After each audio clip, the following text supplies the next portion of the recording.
jammed on in here. The gorgeous Larry Schulte is here. Richard Elmore, good to see you. Hi, Stunning Jules. How are you? Bombshell Bomber, good to see you. Project Blue Book, always a pleasure to have you here.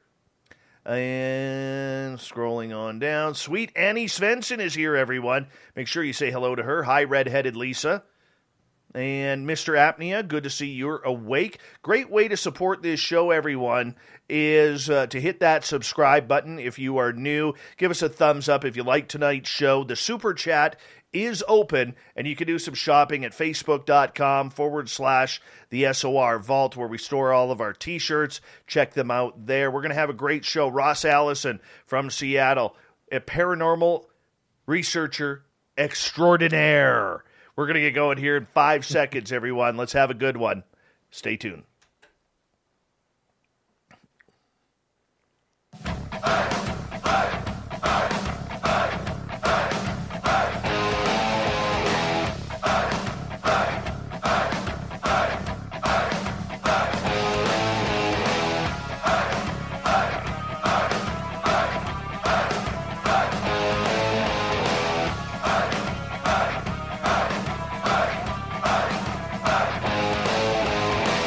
From the mountains of central British Columbia to you listening around the world, this, my friends, is Spaced Out Radio. I am your host, Dave Scott, sitting in the captain's chair of SOR headquarters.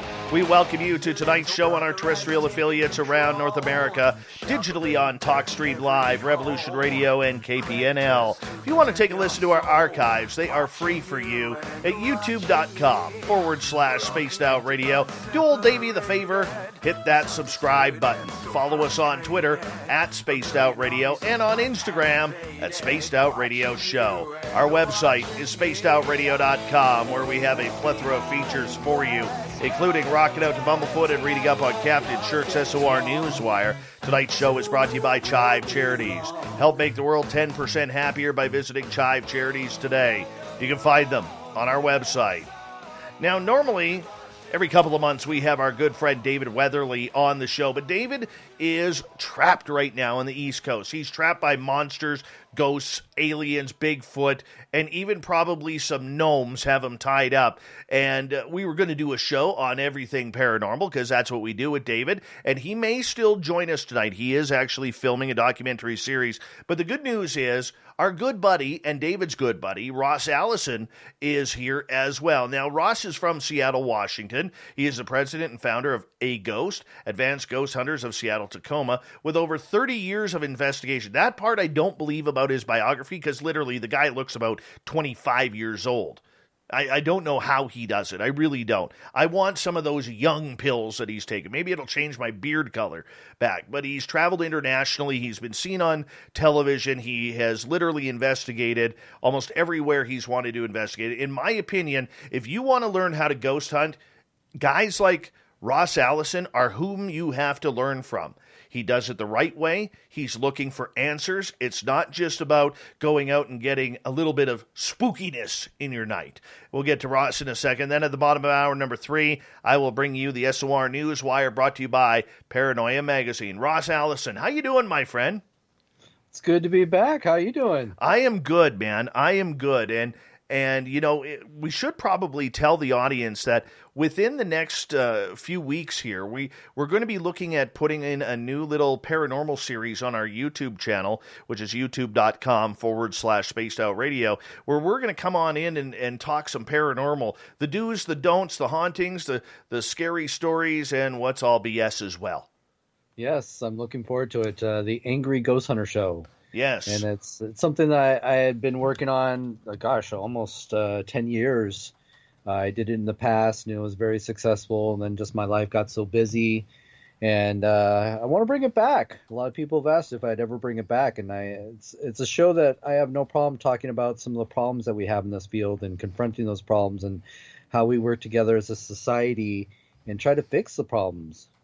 And you know, I have no problem standing on a little bit of a pedestal here and proclaiming to my audience that I don't like a lot of the paranormal because of the hypocrisy, because of the lies, because of a lot of different dirty deeds that aren't done dirt cheap.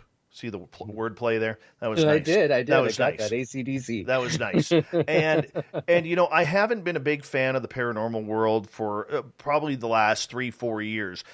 Mainly not the subject, but the people. And the reason why I feel kind of attached to guys like you and Dave is because I've watched you guys over the years. I've listened to your talks. I've met you guys personally. And I've listened, and everything you guys have stated about the paranormal field is the way I think it should be done, which is we should be going into the research areas looking for answers. It's not about that EVP. It's not about that photograph of a shadow person or getting pushed or punched or something physically assaultive. It's about trying to find answers as to why these spirits are sticking around. Where are they? Who are they? Why are they here? Why haven't they moved on? And if they do move on, where do they move on to?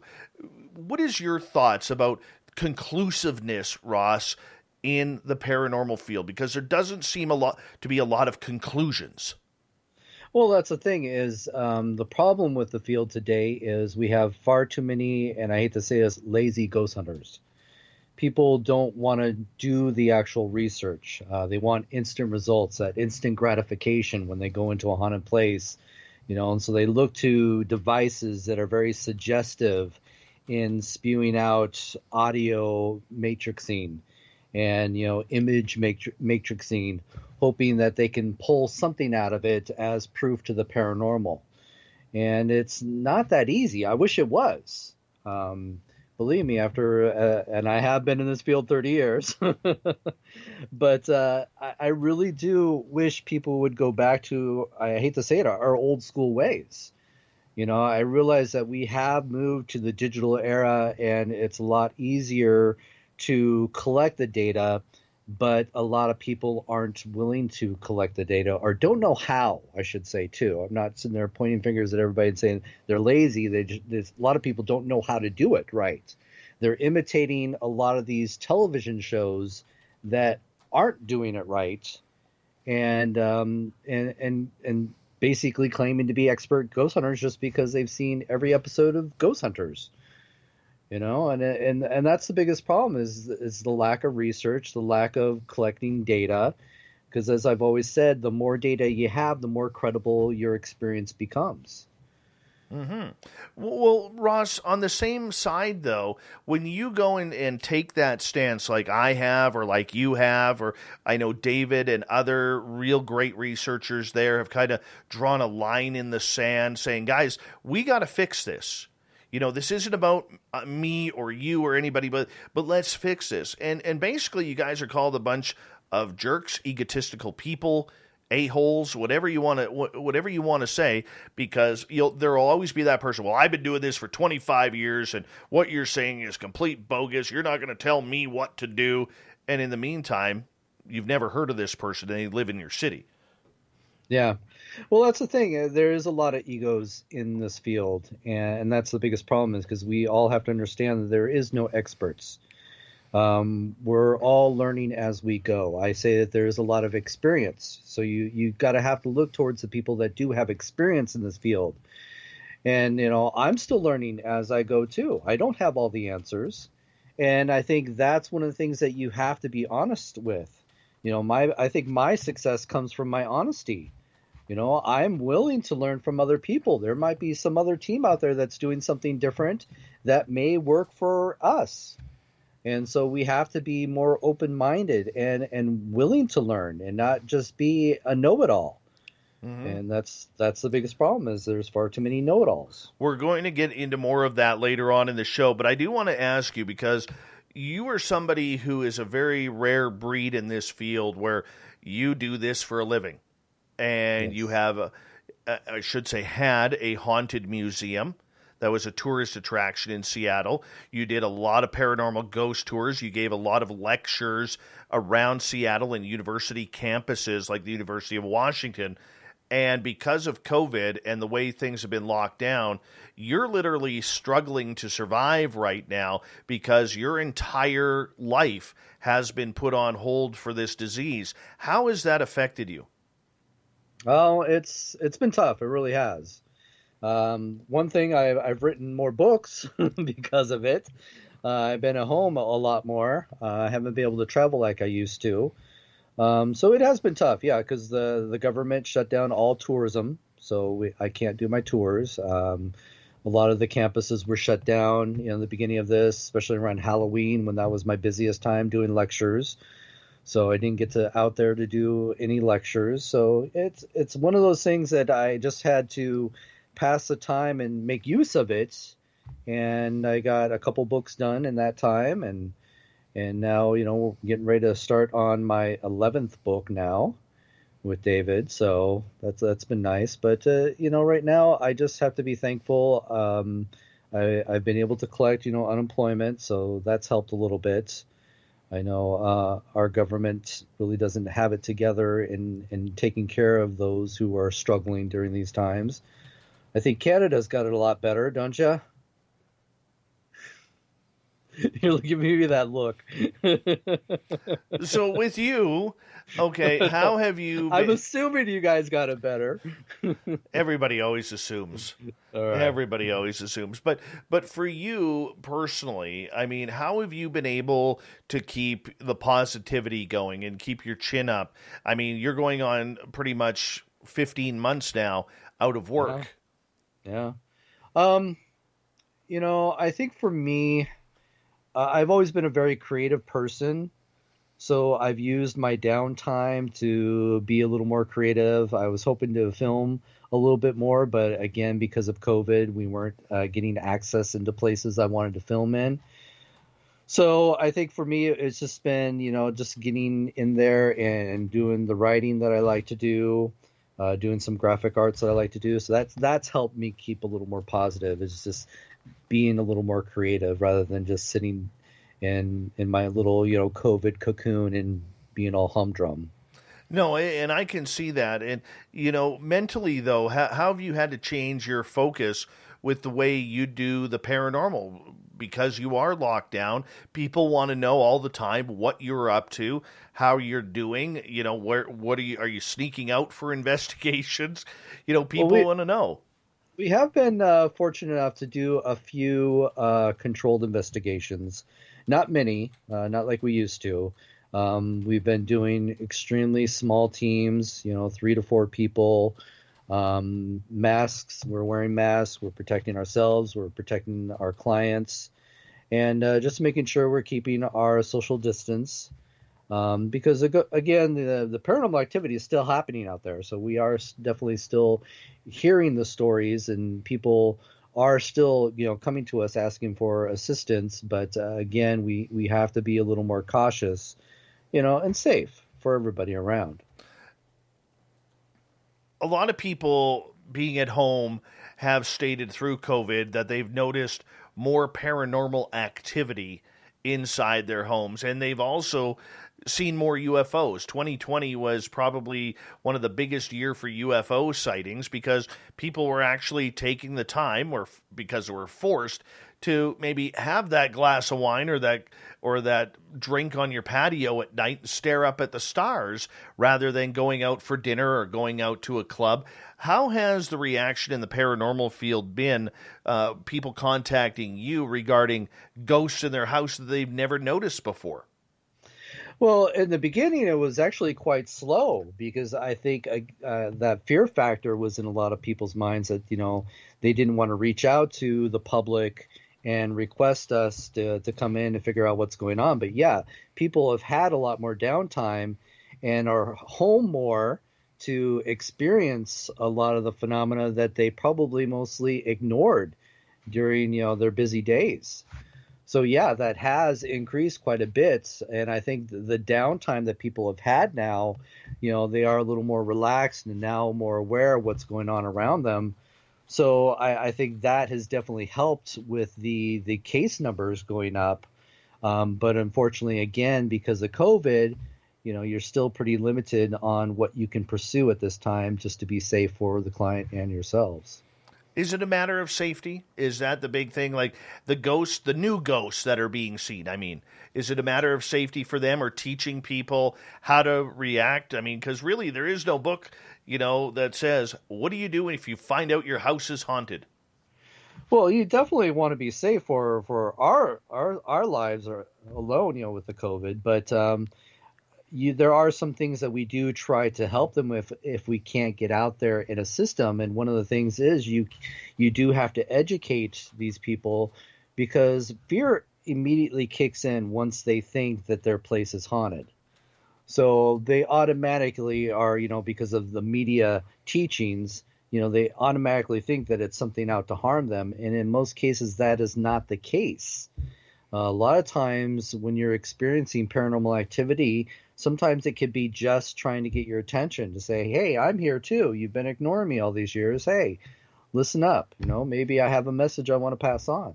And so all we do is try to teach our clients that, yeah, you might be dealing with something that could be possible paranormal. These are some of the steps that you could take while you're waiting for, a time when, a team can actually come out and do a more professional investigation. So, maybe sit down and do an EVP session, listen to see if there is something talking back, set up a camera, set up your cell phone overnight and let it record and see if it'll, capture something in the night. Because one of the things is, it's so easy to point at every little thing, every crack and every ping and every pop and say, oh, that's a ghost, and really truly believe that it's paranormal. And a lot of times, we can go in and debunk a lot of those, settling noises that homes naturally do or businesses naturally do. So to save us some time and energy, you kind of have to walk them through the steps to determine, are they really dealing with something that's paranormal, or is it just their imagination? And so journaling is one of the most important things. I always encourage people, journal your experiences, your times, the dates, what you think you experienced, because that journal helps us as a paranormal team to see if there's patterns to the activity and if some of the events can be debunked. Because another thing that I've learned, with one of my books I'm working on, Psychology for the Ghost Hunter, is the fact that people don't seem to understand that when they do experience something odd and they tell their story or they try to retell their experience to other people, sometimes they exaggerate the experience or they give misleading information about the experience. Not that they're intentionally trying to lie to you, but they want to convince you that they had this experience. And so by journaling, you have this raw information that comes from them right after they had that experience. So it's that one true story that you can go back to and reflect on and say, okay, this is what seems to have happened. And we can determine whether that is possibly paranormal or could it be debunked. I always thought it was bad juju to investigate your own home. Well, there's some things you probably don't want to know, and it's best not knowing. I can understand that. I know being in the paranormal field, I probably wouldn't want to live in a haunted house. Why take work home with you? But I know a lot of people have, lived in haunted houses. Some people got into this field because they lived in a haunted house. So I wouldn't say it's bad juju. It's just one of those things that, for me, I'm a very private person. So thinking that there's somebody that I can't see is standing over watching me, kind of be like, oh, that'd be kind of a little eerie for me at home, Oh, dude, I mean, like around my house, dealing with this subject on a daily basis, there's always something happening. It may be small, it may be large. The recent ones have been dreams. Previous to the dreams, there was a ghost dog that I've seen 3 times. It looks like a twin to my black German Shepherd that used to be Merle's. And then he tried to get in the door one day. That was interesting. After we brought the dogs in, I brought the dogs in and closed the door, and all of a sudden there was a tap at the door and a paw scratch at the door. I mean, there's always something happening. Always something happening. Yeah, a ghost pet would probably be pretty cool. In fact, I actually had an interesting experience when it comes with a pet. It was probably, over 10 years ago when I had lost one of my dogs. He was hit by a car. Oh, no. And so I ended up, we had a little small service at the house, and we had set up his dog bed was all cleaned off. We had his toys lined up on his dog bed, and I had his urn, on the dog bed. And it was late. Everybody had already gone home. It was just me and my roommate, and I was getting ready to go to bed. And he calls me yelling and screaming from the living room. And so I run out to see what's wrong, and he's pointing at the dog bed, and in the bed, you could actually see a perfect dog print. And I was like, wow, that's pretty interesting, because I know I cleaned it. I wiped it clean, just make it look nice, got rid of all the dog hair, just where it'd be nice for the ceremony. And sure enough, right in the middle of the bed was this perfect dog print. Oh, wow. Yeah. That reminds me of when my little Zero died, man. That first night I came up to bed after the show, and I could see her lying on the bed. And I was like, Zero, you got to move. Like, not even thinking. I'm like, Zero, you got to move, honey. And it just kind of disappeared. Oh, wow. Yeah. Like, it was almost like get up and disappear at the same time. And but that was intense. And that's what makes this field so fascinating, because, people have always asked, there's lots of reports of people haunting locations. But, people have always asked, well, what about animals? There's lots of animals out there. And one of the things I've always said is most animal reportings that we come across are ghosts of domesticated animals, because domesticated animals aren't afraid of humans. But, you don't see wild animals, because what does a wild animal do when it sees you? It runs away. Mm-hmm. And I think in the paranormal field, it'd probably be the exact same thing. If there are, ghosts of deer and bears and stuff like that, and it'd probably run away from you. So I always find it fascinating that there are stories of animals as well. No, it's intriguing. And let's face it, I mean, animals, especially dogs, and cats sometimes, I guess, but especially dogs. I mean, dogs live for you. Mm-hmm. Their whole life is you. More loyal. We all have this giant life. Their entire focus is, hey, where's my master? What's he doing? It's more like, when are you going to feed me? Come on, feed me. Yeah, no kidding. Feed me now. No kidding. My dog's just like that. Oh, goodness. My That's dog, like you starving him to death. Oh, my dog gave me the eyes today. Like, it was 5:03 this afternoon, and they were giving me the eyes like, you haven't fed me. Like, you're starving me here. It's like, guys, you don't eat until like 5:15. You're starving me. You just ate an hour ago, and you're starving to death already? Oh, yeah. Exactly. Ross Allison is our guest tonight. We have about 1 minute before we have to go to break here at the bottom of the hour. We're talking paranormal all night long. Russ, whether it's pets, whether it's ghosts in your own home, you mentioned something real quick here, and we're going to have a short answer about maybe you don't want to know what's hanging in your house. Is it best to let another group come in and investigate your house then? Yes, I think if they definitely have the history in investigating, I have no problem sharing a location. But I have a much longer answer for that afterwards. Well, that is, the tensions are high in the paranormal world. Ross is like a paranormal hockey player. He's ready to drop the gloves. He's ready to drop the gloves and make things happen, but I am just surprised, after all this time, all these years, the brilliancy of all the people that are in this field, that there is really no rule book. That there isn't.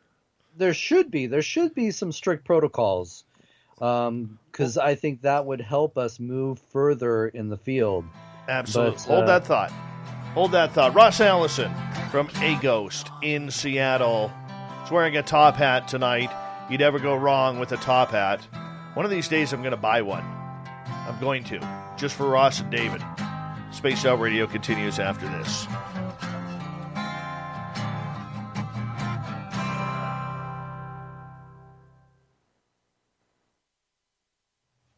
Just finding out some breaking news from Captain Shirk that Hasbro has dropped the Mr. from Mr. Potato Head. Really? Yes. So it's just Potato Head. Well, there used to be the time when you could actually cross-dress them. It could be Mrs. Potato or Mr. Potato Head, depending on the accessories. So because it makes a difference. You could totally cross-dress them. What's the difference? I know. Makes me pull my beard. You know, but that's okay. It doesn't make it grow faster, I tell you. I wish it would. Like, at least give me another centimeter or two. Oh, you'll be able to braid it soon. Get some beads in that thing. Mm-hmm. I'll be like Bumblefoot. He's got beads in his. Does he? Yeah, he's got beads in his. See, I can't get it long. I just, after a certain point, it's just like, my beard doesn't want to go down. It wants to grow out. You have to form it. I try. I've been doing beard oil and everything. Mm-hmm. And it's just like it's got a mind of its own. Speaking of beard oil, I'm going to use some Mighty Moose beard oil here. Maybe it's because you don't use Canadian beard oil. Oh, is that what it is? It could be, because Gary the Dutchman in the heart of Chilliwack, British Columbia, makes Mighty Moose beard oil. And you just kind of just rub it in, massage it in, make yourself feel nice and sexy. You know, all natural, no chemicals. I started this, somebody introduced me to Alpha Male beard oil, and I fell in love with it because it also comes in a glass skull, a container with a top hat. Oh, no way. Yeah, look it up. Alpha Male beard oil.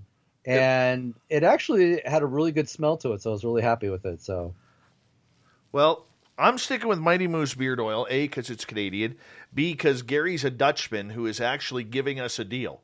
And to get a deal out of a Dutchman is damn near impossible.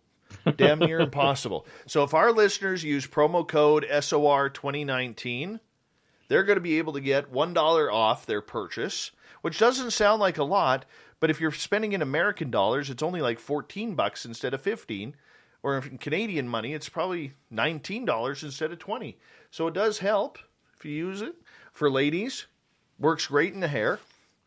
And MightyMooseBeard.com. Is there a smell to it? Yeah, it smells almost like a candy cane. Candy cane? Yeah. Cool. Yeah. See, I'm really attracted to smells, so like it smells like the big thing for me. Yeah. No. And I like woodsy, earthy type smells. Yeah. The other one that I have of his, the first one is very much like that, and he's just got a new flavor, a new scent out. It's coming up here right now. I forget what it's called. I was trying to get him to call it the Sasquatch, but he didn't go for it. Didn't go for it. I lost that bet. Well, when you said flavor, I'm thinking, is this something to entertain you while you're sucking on your beard too? Well, no, I actually, in that case, I do have root beer chapstick. Do you? There you go. I do. Right there, man. I take care of myself. I may live in the north with a bunch of rednecks, but man, I am someone who likes to be pampered. There you go. Uh-huh. Even if you have to do it yourself, right? You know what sucks in my town? Hard to find a good massage. Hard to find that. Really? Mm-hmm. They're out there, but they're always booked like 3-4 months. You are in the middle of nowhere, that's I know. for sure. Well, and that's true. And they're always like booked like 3-4 months in advance. And I don't want to wait 3-4 months. I'll wait a week or two, maybe 3. I don't want to wait 3-4 months. Yeah. You're like in that place where they dump the bodies. Exactly. I'm in the place where they get the bodies, Exactly. There's always an opening. There's always an opening. We got about 1 minute here. Hello to Lynn Sows. You're looking lovely tonight. And who else has joined us? Opa de Greco. How you doing? How's the souvlaki tonight? National Memorial. Good to see you. And that's not a cultural thing. Greco actually owns his own Greek restaurant just outside of Toronto. So if we ever go there, we're going for dinner. All right. Yes. And the ouzo is on him. Vinster, good to see you. Vince Stir. I've changed it, man. I've totally changed it. Justin Goodearth, good to have you here, man. Thank you to Mandingo for the super chat. Really do appreciate that. All the way from New Zealand. Hey, Mandingo, if you don't mind, let us know if we're alive tomorrow. We need to know. You live in the future. It's already tomorrow where you are. It's not tomorrow here. So let us know if we are alive tomorrow. We'd greatly appreciate that. Got to make sure, man. Got to make sure. You know, Ronnie, how are you? Good to see you. Here we go.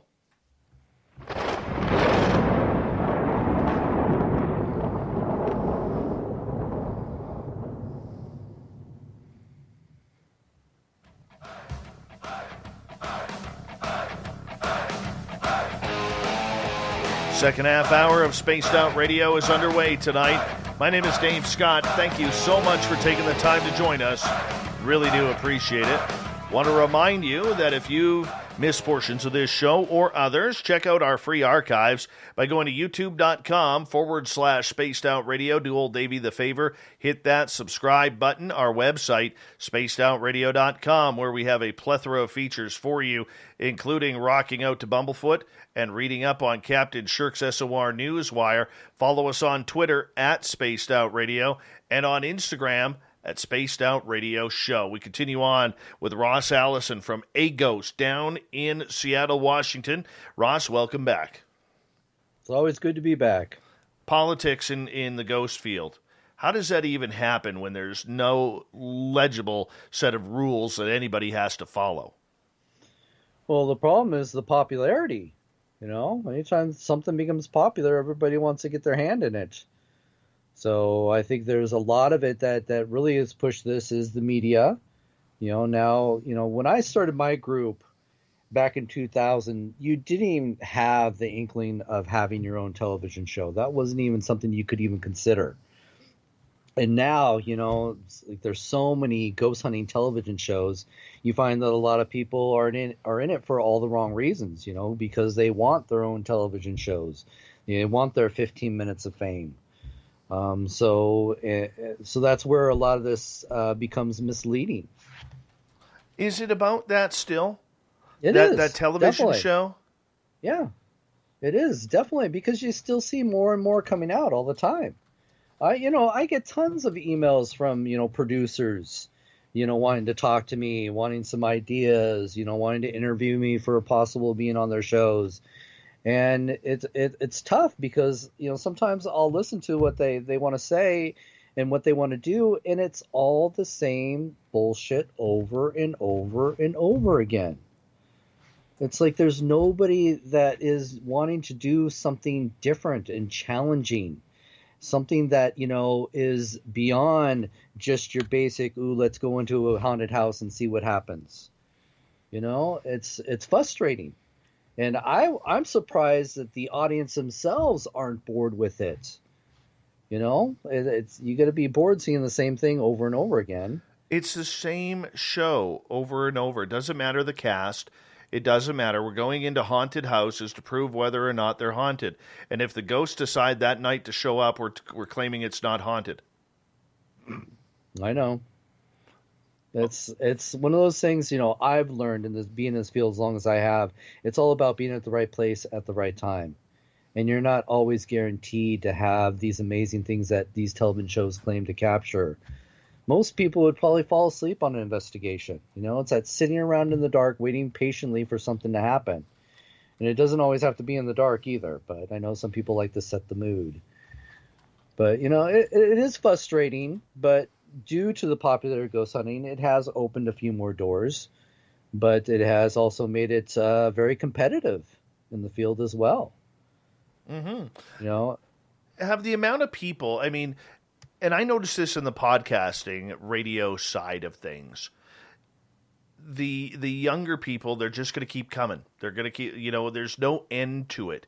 It's much like the NFL out there. Like you may be the 35-year-old, 14-year vet, but there's a bunch of kids coming up who want your job. They'll do anything to take that job to make that money. Are we noticing that now in the ghost hunting field? Oh, yeah, definitely.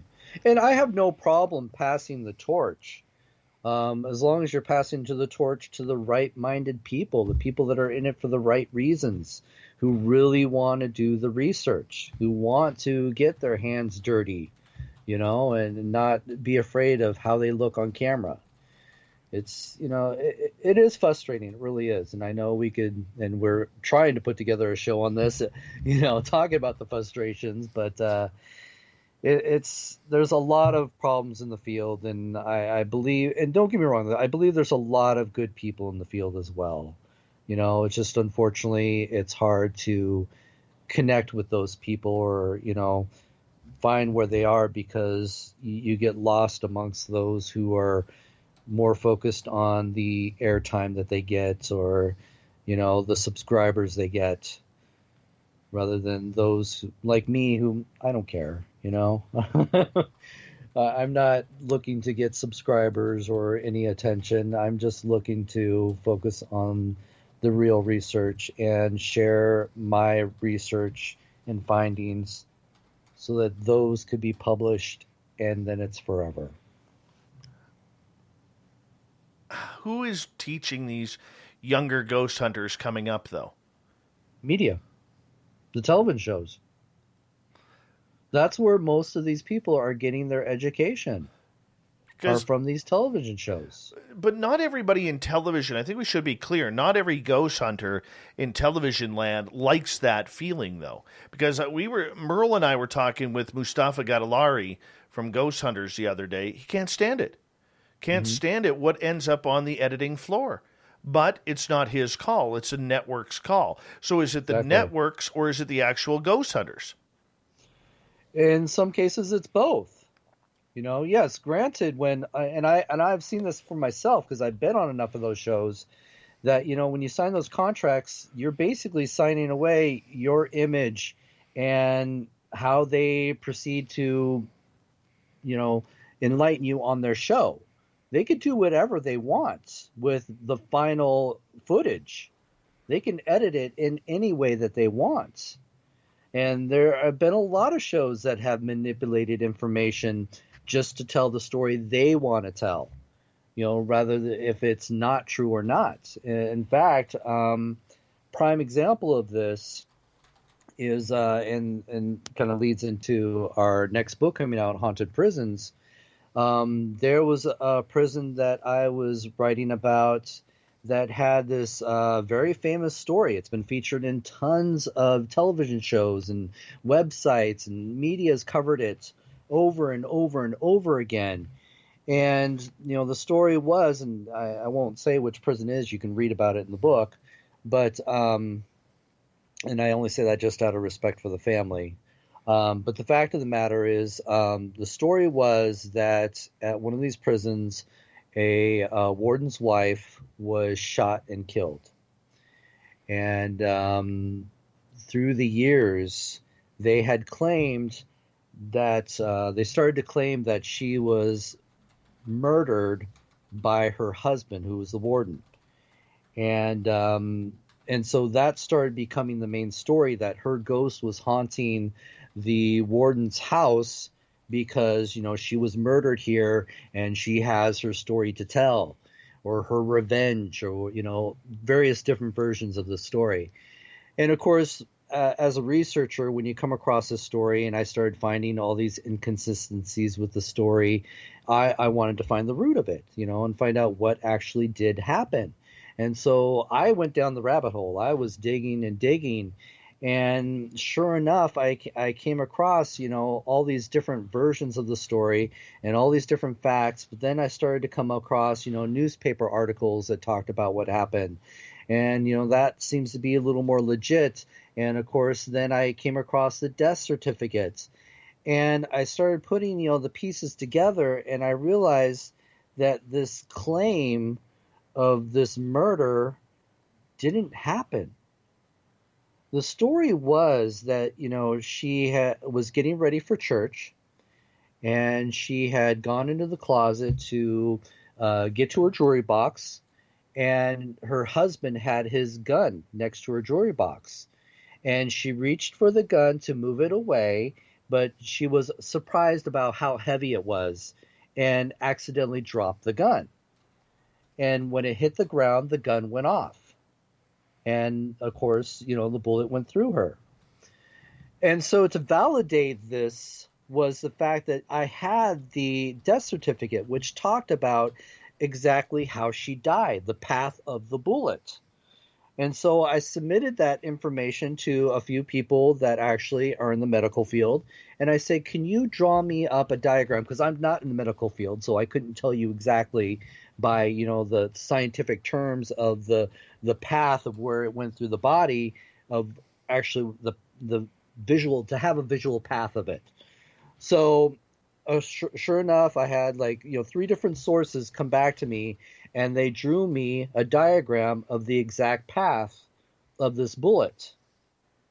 And I was like, that was proof to me, because what that path was is the bullet went in through her lower side of her torso and came out her upper shoulder. So a diagonal path going up through her body.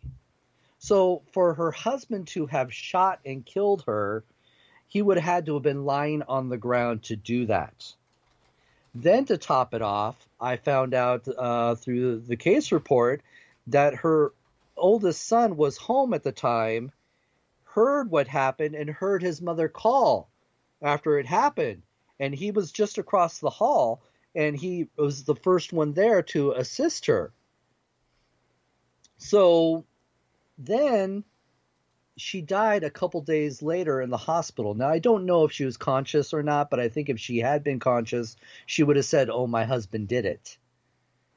So this all stems to the fact that what happened was a psychic, who we have no idea who, most likely made the claim that, this was not an accident. This was her husband that did it.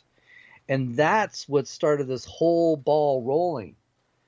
And what made this a trying story to write was the fact that, again, a lot of these, big shows, media had covered this story and told that story that she was murdered by her husband. And it made me so frustrated. I was on the phone with David. I was like, David, we got to put an end to the story. And he agreed with me. There was no issue about that. And what made it a little more challenging is the fact that, the family, we do know that the youngest son is still alive, and so, to have a story going out there publicly that claims that your father killed your mother, which is not true, is horrific. But that's not the only case. With writing these books, the series, The Haunted, we found so many cases like that, where a lot of these stories have been altered to be more scary or more supportive of a possible haunting, rather than the true facts of what have actually happened there. And that's one of the reasons why I write these books, is because if I have the opportunity to debunk some of these stories, I will do it. You are doing it because you care.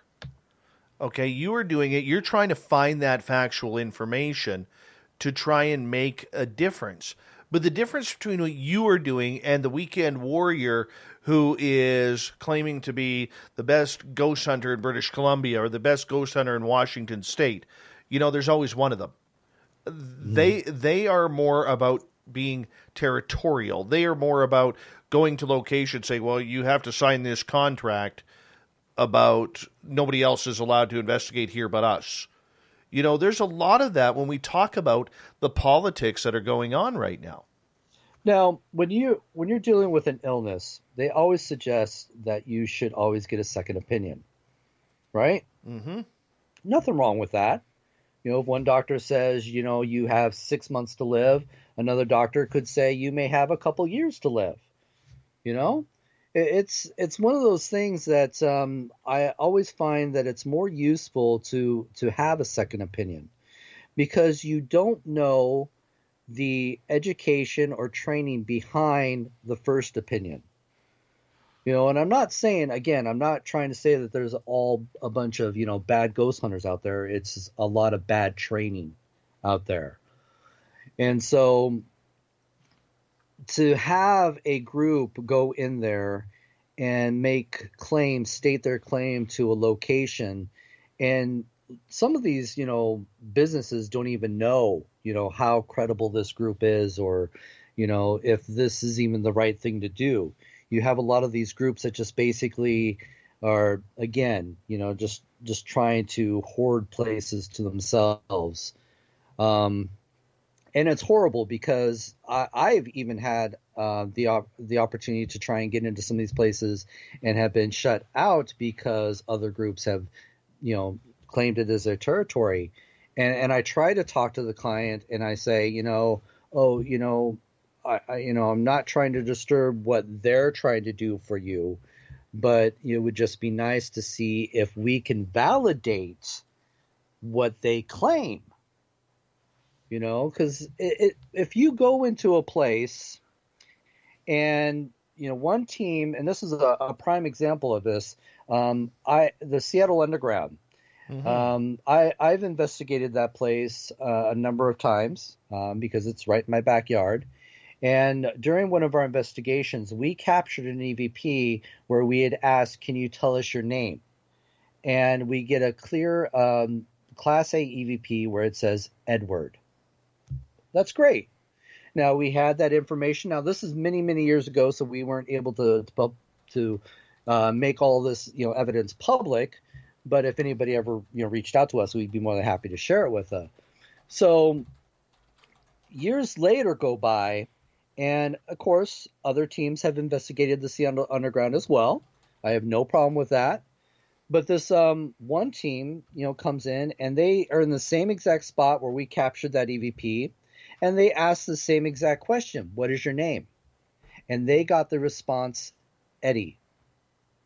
So where we walked away with an EVP that said Edward, and they walked away with an EVP that says Eddie, that just now made both of our investigations more credible because we have a very similar EVP, the same style, the same voice pattern, and pretty much the same name. Mm-hmm.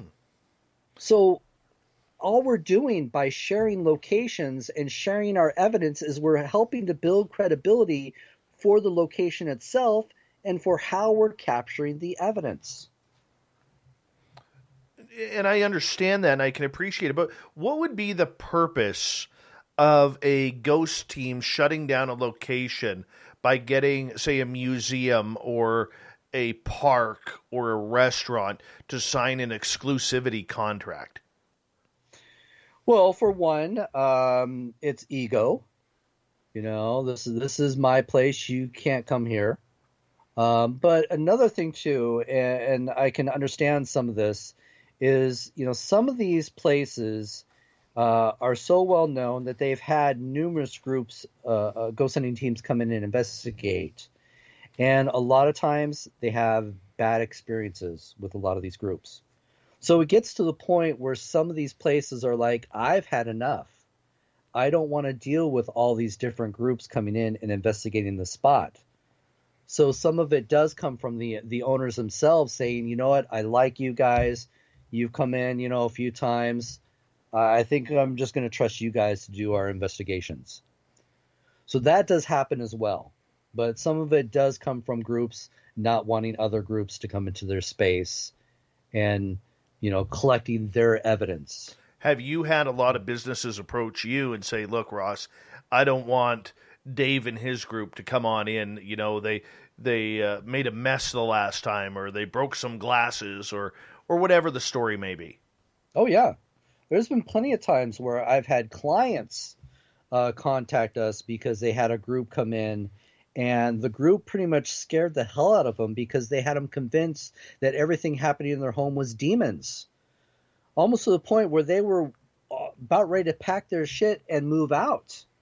Mm-hmm. But of course, I want to go on, with the actual what's happening here rather than hearsay. But of course, they're on the ledge, about ready to jump. So I got to go in, talk them off the ledge, and bring them back to reality and say, "I'm sorry, just because you're hearing knocking or even 3 knocks, it does not mean it's a demon." Mm-hmm. and sometimes I was even able to debunk a lot of these, previous groups' claims. Well, And walk these clients yeah. through that and say, this is what's happening. This is not paranormal. Well, you've been to the museum up here where I was doing my tours. There's nothing demonic about that. And yet there are people in this town, including somebody who used to be a part of the tour, who you met, who are claiming demons left, right, and center. And that's unfortunate. For me, I can believe that, yes, there is good energy, positive energy, and there is negative energy as well. And let's say mean energy. But I'm not one to label every time you have a negative experience to being a demon, because if you're truly trying to be scientific in your research, you can't be biased. And by bringing the terminology demon into your research, you're already bringing religion into your research. And I've always said we have to go with what we know and not with what we think we know in this field. And there's so many different theories and ideas when it comes to the paranormal that we can't just keep throwing those out there and saying, yes, that's the answer to everything that's happening in this location. I got scratched. Oh, it must be a demon. No, it does not mean it's a demon. It could be something just like, I don't want you in my space. You're too close to me. We've all gone through our lives knowing somebody who's a real jerk in our lives, somebody we just don't want to be around because they're so negative. No. And who's to say that when they pass on, that energy doesn't remain as well? Very true. Very, very true in regards to that. So as we got about 2.5 minutes here before we have to go to break at the top of the hour, with this political side of trying to shut down locations, trying to shut down areas and other teams, and it's, maybe 50-50 ego versus, businesses who don't want a lot of different teams coming on in there. I mean, is this new to the paranormal, these contracts, or has this been going on a long time? It's been going on a long time. Ever since the television shows started up and a lot of these, publicized haunted locations started becoming more and more popular, that's when it all started. People wanted to make their claims in the paranormal field, state their claims, here's my paranormal flag, this is mine. So that all started, back, I have to say back in 2005 is when it really started, because Ghost Hunters, granted, they launched a lot of this when they aired in 2004. By 2005, due to the popularity of that show, because look, right after that, the other networks had to have their ghost hunting show. That's when Ghost Adventures came around. It was right after Ghost Hunters because of the popularity of that. So that's when, again, that's once people start to see something become successful or something getting a lot of attention, everybody wants to stake their claim to it. Mm-hmm. Ride the wave. We're all in that wave, I tell you. Well, when we come back, I want to get into locations and the haunted series, because you've done a lot of writing with David Weatherly, who unfortunately can't make it tonight due to his own filming schedule. But I want to talk about the haunted series, because you guys have done really cool books on this, man. Really, from toys to churches to now jails and all other subjects. I think it's just absolutely fantastic that you guys have taken the time to do this. And I want to discuss that. But I also want to talk about locations too. Are we being crafty enough? Let's use the word crafty enough to find new locations. Because I'm sick and tired as a show host of hearing the same locations over and over and over. I'll tell you, I'm pretty much going to put a ban on Waverly Hills pretty damn soon. Ross, I hear you. Ross, you hold on, my friend. Ross Allison is here, good friends with David Weatherly. They've tag teamed on a brand new book coming out here very, very soon called Haunted Jails. It's part of their Haunted series, and if you haven't seen their Haunted series or read it, you are missing out. I love the haunted toys. That's probably my favorite of them all. And haunted dolls, too. Haunted dolls. Love that one. Ross Allison with A Ghost down in Seattle, Washington. We'll be back with us momentarily on Spaced Out Radio.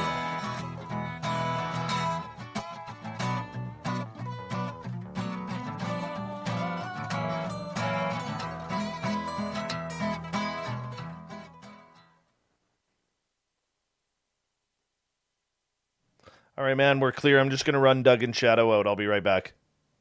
Hey, real quick, just to correct you, it's haunted prisons. Prisons, sorry. That's all right. No big deal. All right. Well, you said shit twice, and now I got to edit that. Oh, I'm sorry. I didn't know I couldn't say that. Sorry. You know this is radio, man. I got to edit that. I'll be right back, brother. All right. Sorry. Hey, space travelers, this is John Resig, founder of the Chive and Chive Charities. If you know anything about our website, you know we like to do things a little differently. We're not some faceless organization collecting money for a nebulous cause. Our donor dollars go directly toward life-improving items. Then we give those items directly to an underdog who needs it most.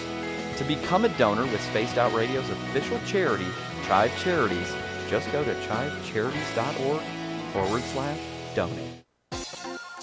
For the price of 1 cup of coffee a month, you can become an SOR Space Traveler. The Space Travelers Club is a place where you can interact with other listeners, either live during the show or on our great forum. We want your stories, pictures, comments, and ideas. You'll get live video streams, exclusive content, and be a part of our newsletter. Stay in touch with everything SOR. The Space Travelers Club is just $5 a month at spacedoutradio.com.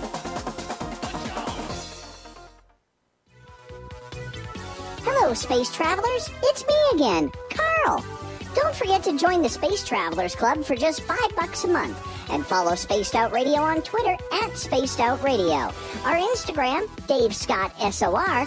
Our Facebook page is Spaced Out Radio Show. Our archives are free at youtube.com/Spaced Out Radio. Come woo it up with Spaced Out Radio today. Bye!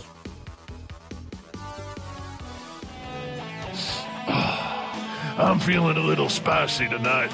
What to do? What to do? Why not get Bumblefuck? 4 million Scoville units of pure hard rock. Bumblefoot hot sauces come in 3 flavors. The burning Bumble. Tone it down a bit with Bumblicious and throw the sauce on everything. Spice it up. Bumble me, baby. Bumblefoot hot sauce. Get it today at kajans.com. Are you intrigued by Paranormal Talk Radio? You'll love the new Paranormal Radio app from TalkStream Live. You'll find a great selection of talk shows covering UFOs, ghosts, strange phenomena, and much more. Download the Paranormal Radio app now and start listening to the very best in paranormal talk entertainment, including the network you're listening to right now, the Paranormal Radio app, free in Google Play and the iOS App Store. The party is always on at the Moose Vancouver. The Moose Vancouver is where you want to be when visiting Canada's West Coast. Open until 2 a.m. nightly, the Moose cranks up the rock while serving some of the best rated food in the city. The menu starts at $6.95. Why party anywhere else in Vancouver when the Moose is right there? Get your horns up and rock with the Moose, the official party bar of Spaced Out Radio. Are you an experiencer of something strange that can't be explained? Do you want help finding out what's going on? I'm Ryan Stacy, head of the Experiencer Support Association, otherwise known as TESSA. We've teamed up with Spaced Out Radio to investigate cases filled out in the SOR Sightlines report. We are independent and there's no cost to what we do. All we need is your experience. Let's find out what's happening together on the SOR Sightlines report. Get your horns up with me on Spaced Out Radio. This is Ron Bumblefoot Thal. Come tune in to SOR where you can hear me rock out with Little Brother is Watching, the official theme song of Spaced Out Radio. And then come on over to bumblefoot.com where you can find out about my tour schedule, my music, and everything else. Bumblefoot.com keeps you up to date on what I'm doing and the best way to stay in touch with my music and music camps. Sign up for my newsletter at bumblefoot.com and remember, Little Brother is Watching. We all know on Spaced Out Radio we love a good beard and mustache, so why not take care of your facial hair with Mighty Moose Beard Oil? Made in Canada, we're taking... I'm back. I'm doing the back thing. Yeah. Oh. Gotta trim the mustache. It's getting into my mouth. Hate that. Oh, I hate that. Hate that. That's the one thing I can't stand is a mustache. I usually keep it trimmed really, really short just to go with the beard. Mm-hmm. But yeah, once it starts getting in your mouth, it drives me crazy, especially in the corners. I'm like, ugh. I know the feeling. We got about just over 1 minute left. 1 minute. Mm-hmm. Well, I'm sorry about that. I didn't realize S word was a bad word. Yeah, unfortunately, due to the FCC and the CRTC, it still is. That's all right. I don't mind. Because now on TV, people could say the B word, and that's like, never thought of that as a bad word now. Yeah, well. So I'll keep it PG. Thank you. Thank you. I just tend to cuss a little bit when I'm very passionate about something. I write it all down, man, knowing where I have to edit. I time it out. It's awesome. Hey, Jose, how you doing, man? All right, we got 25 seconds. Thank you, Mandingo, for the awesome super chat supporting Spaced Out Radio. Thank you to everybody who's given us a thumbs up. If you're new, do us a favor, hit that subscribe button. Hey, gorgeous cat chaser, how you doing? Good to see you this week. First time here this week for you. I always like it when you're here. All right, 5 seconds. Here we go with Ross Allison.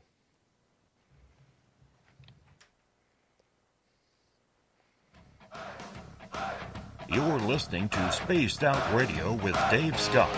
Follow Dave on Twitter at Spaced Out Radio and on Facebook, Spaced Out Radio Show. Hour number 2 of Spaced Out Radio is now underway. Thank you so much for taking the time to tune us on in, especially those listening in on our terrestrial affiliates around North America, digitally on TalkStream Live, Revolution Radio, and KPNL. If you want to take a listen to our archives, they are free for you by going to youtube.com/Spaced Out Radio. Just do me the favor, hit that subscribe button. The Desert Clam has set the password for tonight in the SOR Space Travelers Club. Galanti. Galanti is your password. Use it wisely, space travelers, as the Clam sets the password each and every night right here on Spaced Out Radio. Our website is spacedoutradio.com, where we have a plethora of features for you, including rocking out to Bumblefoot and reading up on Captain Shirk's SOR Newswire. Follow us on Twitter at Spaced Out Radio and on Instagram at Spaced Out Radio Show. Our good friend Ross Allison is here talking ghosts, paranormal, everything under the sun when it comes to writing ghost books, as he's got a new one coming out, make that Haunted Prisons, very, very shortly, a couple weeks, with him and David Weatherly. I got to ask you, tell our audience, Ross, about the Haunted series. Why did you guys do this? Well, we did the Haunted series because David had reached out to me. He was in the Seattle area doing some research, and he had actually taken my tour. And he just loved the way I was doing my tours, and he ended up buying my book, Spooked in Seattle. And apparently after he read my book, he really enjoyed my writing, so he reached out to me and said, hey, would you like to work on something together? And I said, sure, I'd be honored to. And, of course, Christmas was coming up, and so I thought it would be a really good idea to maybe do a Haunted Toys book, like a little stocking stuffer. And we did Haunted Toys, and that was very successful. And so we kind of realized, well, maybe we should do a series. And so we started with Haunted Toys, and we did Haunted Ships and Lighthouses, and, of course, Haunted Churches, Haunted Historic Hotels, Haunted Prisons. So we got a whole list of what we're going to be working on. But a lot of it, too, also stemmed off the fact that one of the reasons why I write is because somebody had told me, and it really stuck with me, that once it's published, it's forever. And I started to realize, being in the field for a while, that a lot of these ghost hunting groups had an average life expectancy of about 3 years. Most people give up after a while. And some of these teams, were getting into some great places and having some really interesting experiences, and even collected some good evidence. And then once the group had disbanded, the evidence and the stories were gone. And I just felt that we were losing out on that. And so I felt it was really important to get those stories out there so that even after my lifetime, that people can still go back and look at my books and still hear the stories of what we experienced at these places, when we were there. And then after starting to do a lot of this research, we started to find out that a lot of these stories, some of these stories weren't true. And so I felt obligated that, we needed to have the opportunity to debunk some of these stories as well. And so a lot of that just all came together. And I think that's one of the things that makes our series so successful, is because we have no problem being open and honest with our readers. It's great to tell a spooky ghost story, but I find that it's more scarier if you can tell the true story. And I think that is one of the things that our readers like, is that, if they're going to get ready to investigate some of these places, even Waverly Hills, that if they can hear the true history and hear some more credible experiences and more credible evidence, that they'll have a stronger base when going into these places and investigating. Because one of the other things that I really want to push is, if you're truly a paranormal investigator, you need the true raw data to base your research off of. And if there's far too many fake stories and fake evidence, all that does is just muddy up the water and make our research much harder, because we have to shift through all that crap before we get to the real evidence. Okay, so when you are choosing a topic for the Haunted series, and granted it's a series that could go anywhere, you guys could write hundreds of books over the next couple decades over this topic. Where do you get the ideas from? Well, it's just me and David, sitting down and talking and trying to figure out what our goal is. Yeah, we want to include, some of the highlighted places that, most people know are haunted, because that does bring in a few of the readers. But we also want to get some of the locations that people haven't heard about, some of those new locations, because those are just as important. Just because they don't get a lot of media attention does not mean they're not as haunted as, Waverly Hills or any other haunted place out there that's gotten a few television shows inside. So I think it's also important that we cover some of those unique places and some more up-to-date stories, because if anybody out there who's a ghost lover or loves, the paranormal or haunted places, you'll find that if you look up some of these places, it's the same story, copy and pasted over and over and over again, especially all over the internet.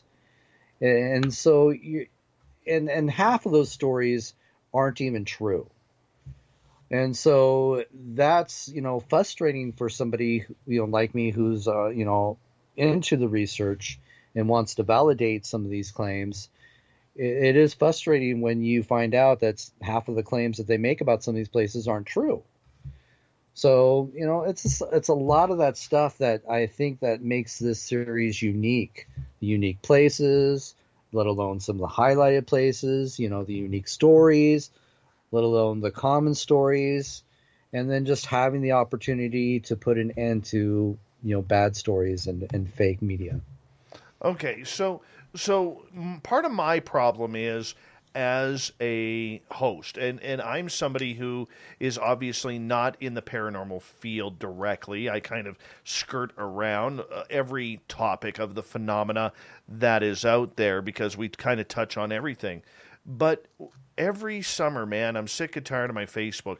Waverly Hills, Gettysburg. Waverly Hills, Gettysburg. Not Yes. that the two places don't deserve the location, and I realize that those are the meccas in North America. Those are the Disneylands of the paranormal, and I get that, and I can appreciate it.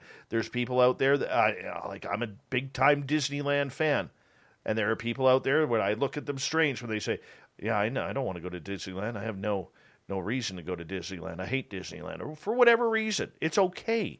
But for me, I just look at it that we're doing in the paranormal the same things over and over and over, and it's nauseating. Yes. I want to see, like I was saying to Mustafa Gadalari a couple weeks ago, I want to see somebody hop on a bus like that old MTV show where they hopped on in a motorhome and they drove all over to all these small towns trying to find the strange things of that little town to do. And I want to see that with ghost hunting, because I'm pretty sure that a lot of these small towns off the beaten path have the most amazing paranormal, supernatural stories that we've ever heard, and nobody is creative enough to even try that, Ross. Well, it's not that they haven't tried that. The problem is what's going to draw in the audience. People like to hear the more dramatic stories. So-and-so was murdered here, or somebody famous stayed here. And that's always my favorite, too. Elvis Presley stayed a couple nights here. Now we think he's haunting the place. It's frustrating. But I think a lot of that comes from, what they believe the audience wants to hear and see. A lot of media doesn't want to take the chance on an unknown. Even for casting these shows, they are looking for people that have some sort of background in at least media or the paranormal. So when it comes to a lot of these, small town ghosts, sometimes the stories aren't exciting enough. It might just be a very haunted place because, somebody's grandmother died there and she refuses to leave, but she's throwing, stuff around the house and, leaving messages and blood on the wall.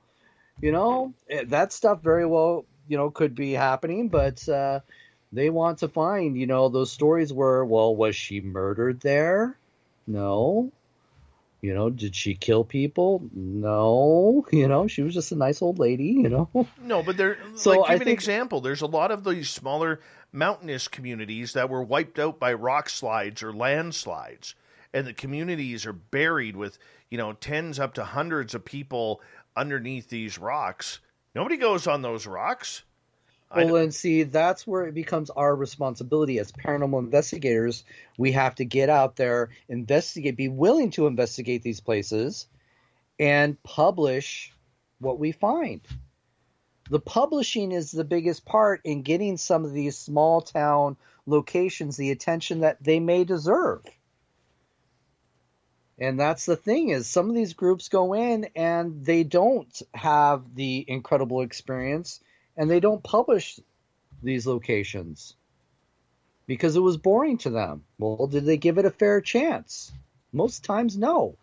Because a lot of groups go into one place, they'll do it for a 4-hour, 5-hour investigation, expect something exciting to happen. If it doesn't happen, they're done with the place. They move on to the next exciting place. Well, one of the things you have to learn about the paranormal field is you have to return. Sometimes you have to go back, 3 or 4 times before you'll have something exciting happen to validate that this place is haunted. And again, that all comes from the illusion that media gives people of what ghost hunting is really like. Because when they see the television shows, they see all the exciting stuff happen within a half hour or an hour. And it doesn't happen that way. You mean you don't so that's why those places get a lot of attention. You mean you don't like this scene in the last 10 minutes where they're all sitting side by side at a table with headphones on? Oh, that was the worst. That was the worst. I tell you. But no, I understand with what you're saying, but the creativity, to me, every small town has a legend. Every small town has their own lore, their own haunting. Like that's the monster of the Green Hills up there, where back in 1942, 4 kids were killed out camping. That's the stuff I want. Those are the stories. And that's the stuff people love to hear. But again, you got to get those stories published so that they can get the attention they deserve. True. So getting it in a book would be great. That's why, me and David do our books, because when we come across stories like that, we're more than happy to write your story. Mm-hmm. We're more than happy to say, yes, this is a place that deserves some attention. But very again, true. you got to get word out if you want these places to get the attention they deserve. And that makes sense. And sometimes it's more work than people are willing to do. Writing a book's not easy. Tell me about it. That's a big challenge. A lot of people, you don't know how many people I run into saying, "Oh, I'm going to write a book," and they never do it. I have too. And it's just one of those things that it really does take a certain mindset and devotion and patience to really devote yourself to that project. Tell us a ghost story, because I know you got quite a few. Outside of Mr. Creepy, which you've told on this story before, on this show before, but tell us a ghost story that really, really affected you, maybe emotionally. Everybody wants to hear that scary story, but have you ever had a case, Ross, where it affected you emotionally, like just maybe turn the taps on to the tears? There is one story, and this just rings true to how, with the paranormal being at the right place at the right time. I've been all over the world. I've done well over, 600-700 cases. And to be honest with you, there's probably maybe a handful of stories that I could tell you that are chilling, that, gave me the chills. But there is just one story that really affected me, and I wish David was here because he was there to witness it. We were doing an investigation at the Bel-Air house in Bel-Air, Ohio, and this is a place that has some media attention. A few shows have gone out there and investigated it. Now, I was, to be honest with you, because I don't watch the television shows, I was unaware of this location, so it had not come across my radar. And so SOS was hosting a paranormal conference, and I was being featured as a guest speaker. So I flew out a little early, and so I was to meet up with David and Dave Spinks on this event. And, of course, I was the first to arrive. So they had somebody pick me up at the airport, and she drove me to the house and dropped me off and left me there. So I'm alone at this house. Again, I'm not familiar with the paranormal history, but I'm just sitting there waiting for, David and Dave to show up, because Dave was picking him up from David at the airport to bring him to the house. So I'm alone in the house, it's just quiet, empty house. I even did a live feed, and, nothing, exciting happened. So what happens is Dave actually was having car trouble. His tire was running flat every 30 miles. So he had to stop every 30 miles and fill up his tire. And so this was taking him all night. Poor David is stuck at the airport waiting hours upon hours for Dave to show up. So, finally he gets there, and we go through the whole weekend. We didn't stay at the Bel-Air house for the full weekend because they opened it up for ghost hunters to stay for the weekend, and we went off somewhere else. And then we ended up having a little getaway after the conference. Now, during this time, I'm learning about this place. I'm learning more about the horrific physical attacks on people that this place has had. One story where somebody was almost pushed out the second story window. This one room where this woman was, physically, I hate to say it, raped in this room by some entity in this place. So all these stories about this place are just coming to me, throughout the weekend. So we finally, finished our trip, and we had one extra day. So we decided we're going to spend our last day back at the Bel-Air house. Now, the house was shut down for the day. It was a hot day. So the owner of the house said, yeah, you guys can stay there, no problem. I just don't have time to go out there, open up the windows and air it out for you guys. And we said, sure, no problem. So I'm sorry this is running into a longer story. Oh, but that's fine. We got time for it. So anyways, we get to the house, and of course, these guys like to do solo investigations. That's not usually how I investigate. I like to at least have one other team member for safety reasons and for credibility reasons too if something happens. But they like to do solo things. But they also will put a camera on you, so that's fine, as long as the camera's there to witness anything. So they decide they're going to put me in what they call the rape room, alone.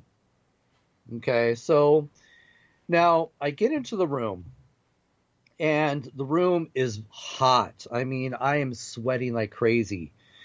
And so immediately, for the first time in my career, I'm uncomfortable being in this room. And I'm trying to figure it out in my head. Is it just because I'm alone in the room?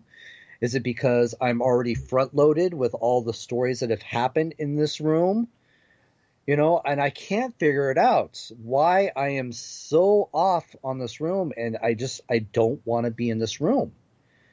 And I'm trying to, pump up my chest, and say, be a man, Ross, you can do this. I don't want to let these guys know how uncomfortable I am being in this room, but I'm going to do this. I'm pushing my way through this. And I'm just doing a little EVP session, in the room, talking to whatever's there.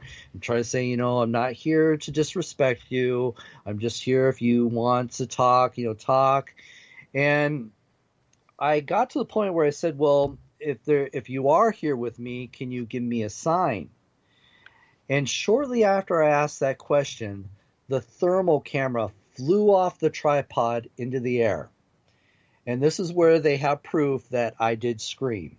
But it was a very manly scream, just so you know. Okay? Sure it was. That primal scream, But anyway, so yeah, I was like, this totally put my nerves on end. I was like, oh my God. And they heard me scream. And so they ran upstairs to check and see what happened. And of course, I told them the camera flew off the tripod. So, Dave's fixing the camera and he's like, I don't know how that happened. And it's just like, okay, this is, a little crazy for me. But then, as they fix the camera, he's like, do you want to stay for a few more minutes? And I'm just like, yeah, this is interesting. I'm intrigued, but yet I can't shake that feeling of I don't want to be here. I need to get out of this room. And, I'm envisioning myself, my imagination's taking over because I'm thinking, because again, somebody was almost pushed out the second story window. I'm, by a window on the second floor, So they leave and I think I'm hearing them go out the front door, leaving me completely alone in the house. So for me, again, I'm all about safety. So I start to yell out, hey, guys, just to make sure that if something happens to me physically, that they could be right up there and help me. So I'm yelling for the guys. No response. I'm yelling louder and louder. I'm thinking, yeah, they're outside. They can't hear me. So I'm literally, screaming at the top of my lungs, hey, guys, just so that they can hear me. Nothing. So I pull out my phone. I switch off air mode and I, text, David. And right after I text David, I hear him yell from downstairs, are you okay? And I'm like, I just want to make sure you guys are here to help me if something happens. And so, David comes up and he checks on me. He's like, are you going to be all right? And I'm like, and again, I expressed, just the safety reasons. He's like, we're just right downstairs. And I said, well, why didn't you guys hear me yelling? He's like, we didn't hear anything. I've been screaming at the top of my voice for you guys. No way. And they couldn't hear anything. And they were just downstairs. Hold that story. We're going to continue this when we come back. We are going to get some audience questions as well. Ross Allison, paranormal investigator extraordinaire out of Seattle, Washington, joins us from A Ghost. What happened in the Bel-Air house to Ross? The good news is his top hat was not injured during the haunting. We'll be back with more Spaced Out Radio coming up right after this.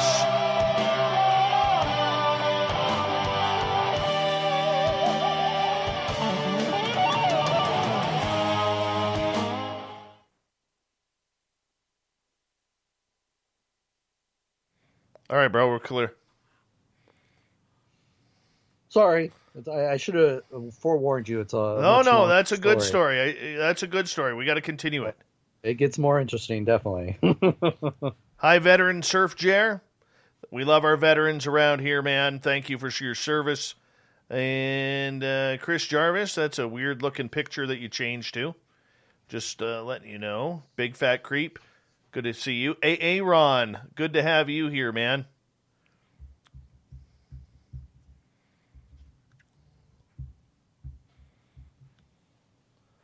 Oh, Merle finally messaged me back. It's fine. We don't need him now. Ross and I wanted you to join us on SOR tonight, but you had better things to do.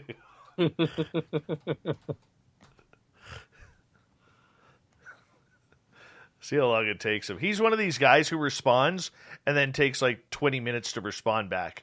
Oh, I know. Yeah. Oh, no, he looked. He looked.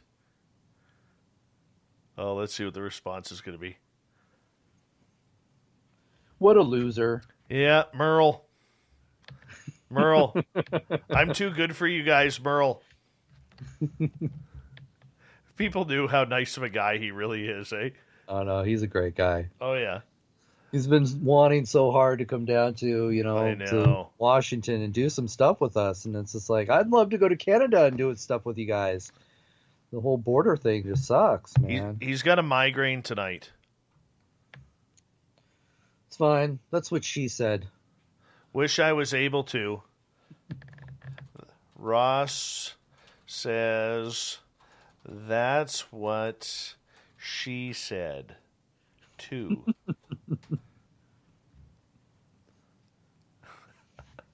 Oh, poor Merle.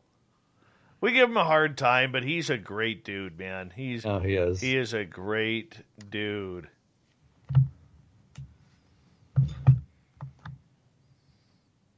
Hey, Gary the Dutchman, you're Dutch. Just wanted to remind you. Brian Deck, welcome. Randy Spurl, thank you for joining us.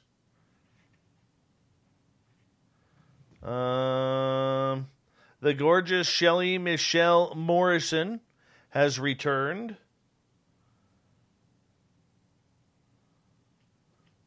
Let's see here. Oh, there's Dazzling Dolly. She's arrived. Dazzling Dolly. Got a lot of people in the chat? Oh, yeah. There's 102. Awesome. Yeah. Hope they're enjoying the show. Yep. Oh, Mr. Cowley, welcome back to the show. Oh, Mr. Cowley loves his spaced out radio. Yeah, that's all I got. See, that's why they love you. You give them all personal attention. That's awesome. Kirk Seltzer, good to see you. You know why? And this is God's honest truth. The fact that anybody would take the time to spend with me is pretty damn cool, man. Like, you know what? It goes above money. It goes above promotion. It goes above anything. The fact that these great people take the time to be with me. Mm-hmm. I mean, that's pretty cool, man. Like, you can ask anybody for anything. Like, I can ask you to borrow your top hat or mow my lawn because I'm on vacation or whatever. But when you ask someone, when someone gives you their time, knowing how finite time is on this planet, that's pretty huge, man. That they want to spend 10 minutes, half an hour, 3 hours a night with you. But it's you, man. You got the personality. You got the voice. You got that sexy radio voice. Oh, stop it. People just want to close their eyes and listen to you. Yes. You know what happens? I put people to sleep. That's what I do. That's what I do. No, man. It's cool that, like I look at these people and I look at, we're close to getting up to 11,000 subscribers on YouTube. And the thousands out there who haven't subscribed but still pay attention. Dude, that is cool, man. That is really cool that anybody takes the time to actually tune in. Yeah, but you reward them by acknowledging them. Wait till you get to about 1,000 people in that chat room. Your whole show's going to be acknowledging everybody. That's going to be your show. The other acknowledging everybody listening to you. True. Hold on, brother. Here we go.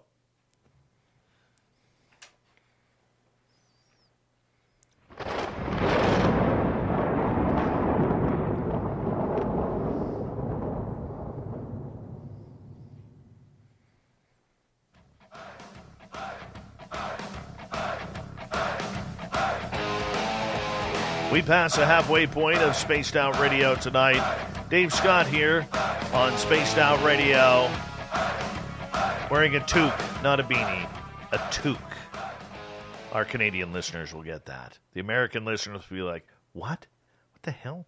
What's going on there? Hey, I want to remind you that if you missed portions of this show or others, check out our free archives by going to youtube.com/Spaced Out Radio. Do me the favor, hit that subscribe button.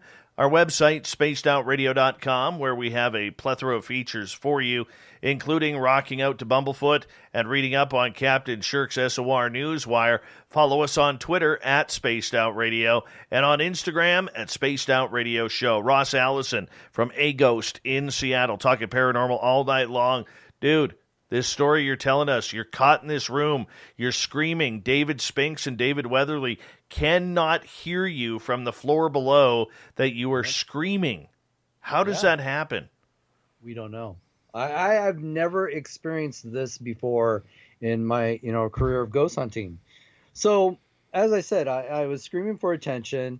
David finally comes up, he checks on me, makes sure I'm okay. And I just told him, I said, I want to make sure that if something's going to happen to me, because again, this place has this report of physical activity, trying to push people out the window, physically attacking people. I'm concerned more for my safety. So, I just tell him, I just want to make sure you guys are there for me if I need your help. And he's like, we're just right downstairs. So he's like, are you going to be okay? And and again, I'm concerned, like I was screaming for them. They didn't hear me. So it's all just getting really weird. So I say, yeah, I think I could probably do a couple more minutes. And so he leaves the room. And when he gets in the hallway, I hear this loud bang. It almost sounded like he fell. And so I was like, are you okay? And I can even hear Dave Spinks, who's still downstairs, yell up the stairs, what was that? So we're both yelling out into the hallway where David is. And he's like, what? What was what? And we're like, what was that loud noise? And he's like, I didn't hear anything. So at that point, I'm just like, you know what? I think I need a break. So I'm, and again, I'm sweating bullets. This room is boiling hot. And so I, decide I'm going to go step outside and cool off. Now, when I step out of the room and I go outside, Dave decides he's going to, do his EVP session in the room. And so I'm outside, I'm standing at the carport, and I can actually hear David in the room cussing out whatever's there in the room. Because that morning, when we were getting ready to leave, actually it wasn't that morning, it was a few mornings earlier, when we were staying at the house, the first time we stayed at the house. Remember, he was having that car trouble with his tire. So he had made a car appointment, and so he was filling up his tire as he was getting ready to take the car to the shop to get it fixed, to get the tire fixed. And so he had his car, jacked up, was fixing the tire, trying to fix the tire. And he had left his car, in park, and he had come out while the air pump was filling up his tire. Now, I happened to walk into the living room area, And I look out the window and I see his car slowly backing out of the driveway. Somebody's stealing his car, and he's got a nice, black hot rod, okay? And when he's left the car door open, I'm thinking somebody might take advantage of it, We're not in the best of neighborhoods. So I yell out to Dave, I'm like, your car. And he pushes me out of the way, running out there, and we watch his car slowly back out of the driveway and into a tree. Now, he claims the brakes were on. He doesn't understand why this happened, how this happened. But when we finally returned to the house, and he's doing his EVP session in the room, he's blaming the ghost for this. And so he starts yelling, cussing out whatever's in that room. And I can hear him. I'm standing outside. I'm doing a live feed, talking about my experience I just had in that room. And I can hear him, doing his thing in the room. And I'm on the live feed for a good, 10 minutes. And he stopped for a while. And I'm still, doing my live feed. I haven't moved. I'm standing outside there. And after about, 10 minutes, David comes around the porch. And he goes, "Oh, there you are." And I'm like, "Yeah, here I am. I've been here the whole time."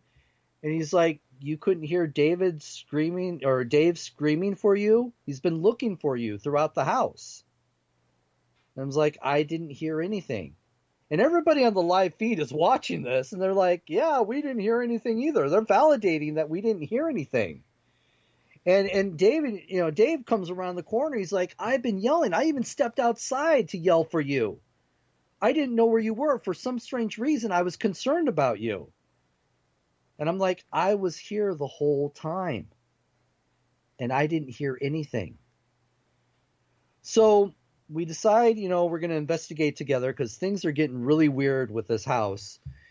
And we're all downstairs at the bottom of the staircase. We're doing an EVP session. Things are going off. Things are weird, getting weird readings with the equipment.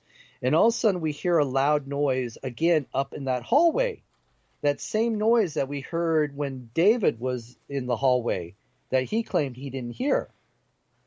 So David goes up to investigate. And he gets to the top of the stairs, and all of a sudden we hear him yell. So sure enough, I'm the next one running up there to help him, whatever is going on, finding out what's happening. So I run right up the stairs. Dave's right behind me. And we get there, and David's standing in the hallway, and he's like, "You wouldn't believe what I just saw." And he points to the room that I was staying in, and he says, "I just saw you running from this room charging at me." You. Me. He saw me charging at him from that room I was staying at. Wow. Yeah. Right after he says that, Dave screams from behind me. And I turn around, and he swears he saw some dark figure running towards him. So at that point, I just had enough. I had to step out of the house. That was just an overload of crazy things happening in one night. Now, that house is in Indiana? Ohio. Bel-Air, Ohio. Yeah, because I know Dave Spinks. He's like, "Dude, you got to come here, man. You got to come here. I'll take you for a tour." I'm like, "Yeah, man. Yeah, COVID." And it's funny. This is just proof about being at the right place at the right time, because I've been to that house probably, 3 other times. Mm-hmm. And nothing like that. And so, yeah, that is the most intense investigation I had ever done. And I still, to this day, I can't explain that feeling. That fight or flight feeling was just overwhelming. Mm-hmm. I recall having that feeling in the big barn at the museum up here, when our good friend up on the catwalk was a little angry. I recall having that feeling. Mm-hmm. And it's not fun when you're put in that situation, whether you're there to investigate it or whether you're just there to be innocent to it all. Right. Like that night when I got attacked by him, and we had 2 other people attacked that night by him, that was real. That was very, very real. And I think a lot of the public out there doesn't know how real that this phenomena can be and how dangerous it could be, Ross. I know.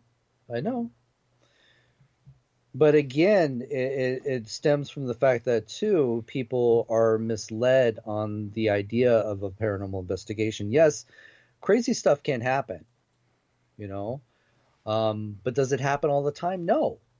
Like I said, I've been to that place, about 3 other times before that experience.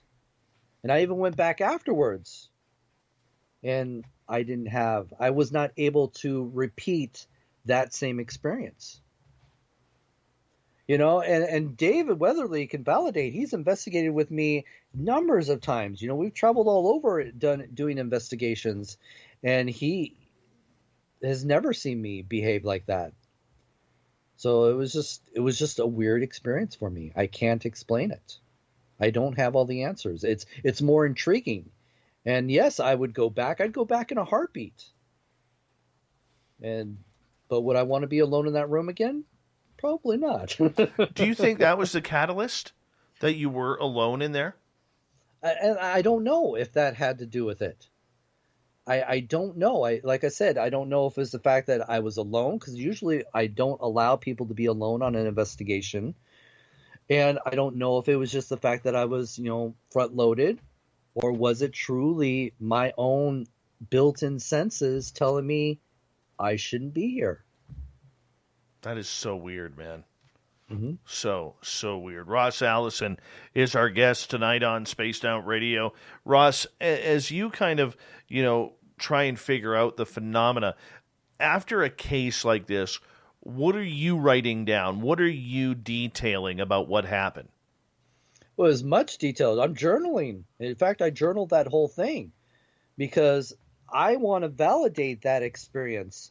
And by having 2 other credible witnesses to validate, what they experience as well, and then sometimes, having the equipment, and luckily he has the video of the thermal camera flying off the tripod, and all that does is just validate that this did happen.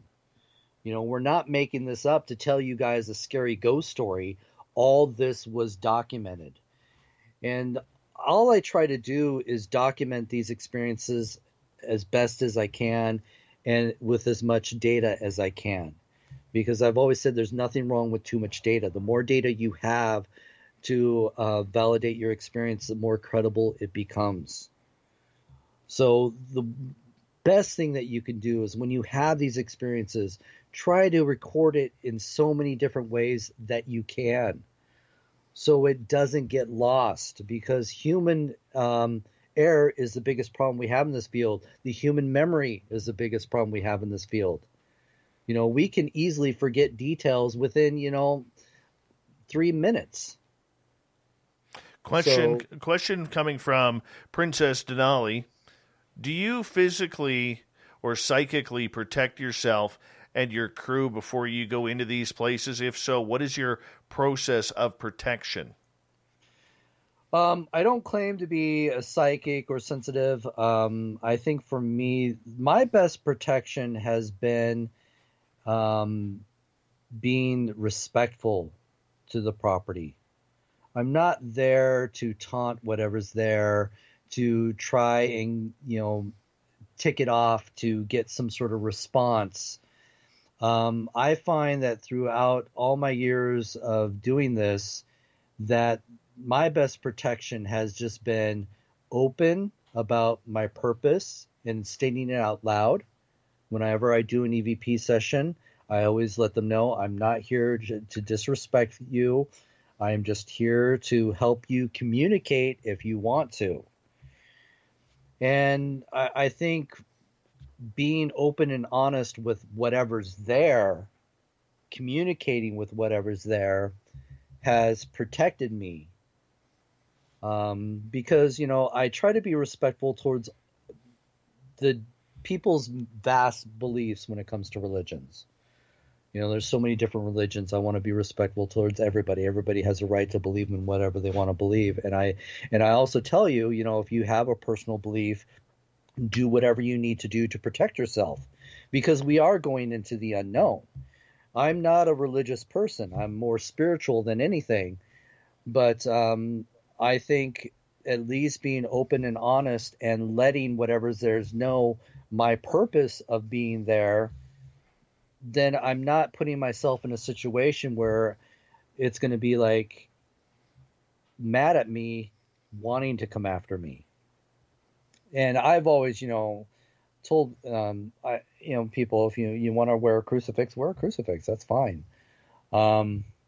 It's, again, it's a situation where we don't have enough information. And it all goes back to, if I'm trying to be scientific in my research, I can't be biased in any way. I have to go with the facts. And so that's one of the reasons why I don't lead with religion. So I think just being open and honest and communicating is, for me, has been the best protection. I'm not going to, stir anybody away from how they choose to protect themselves. That's great. You do what you need to do.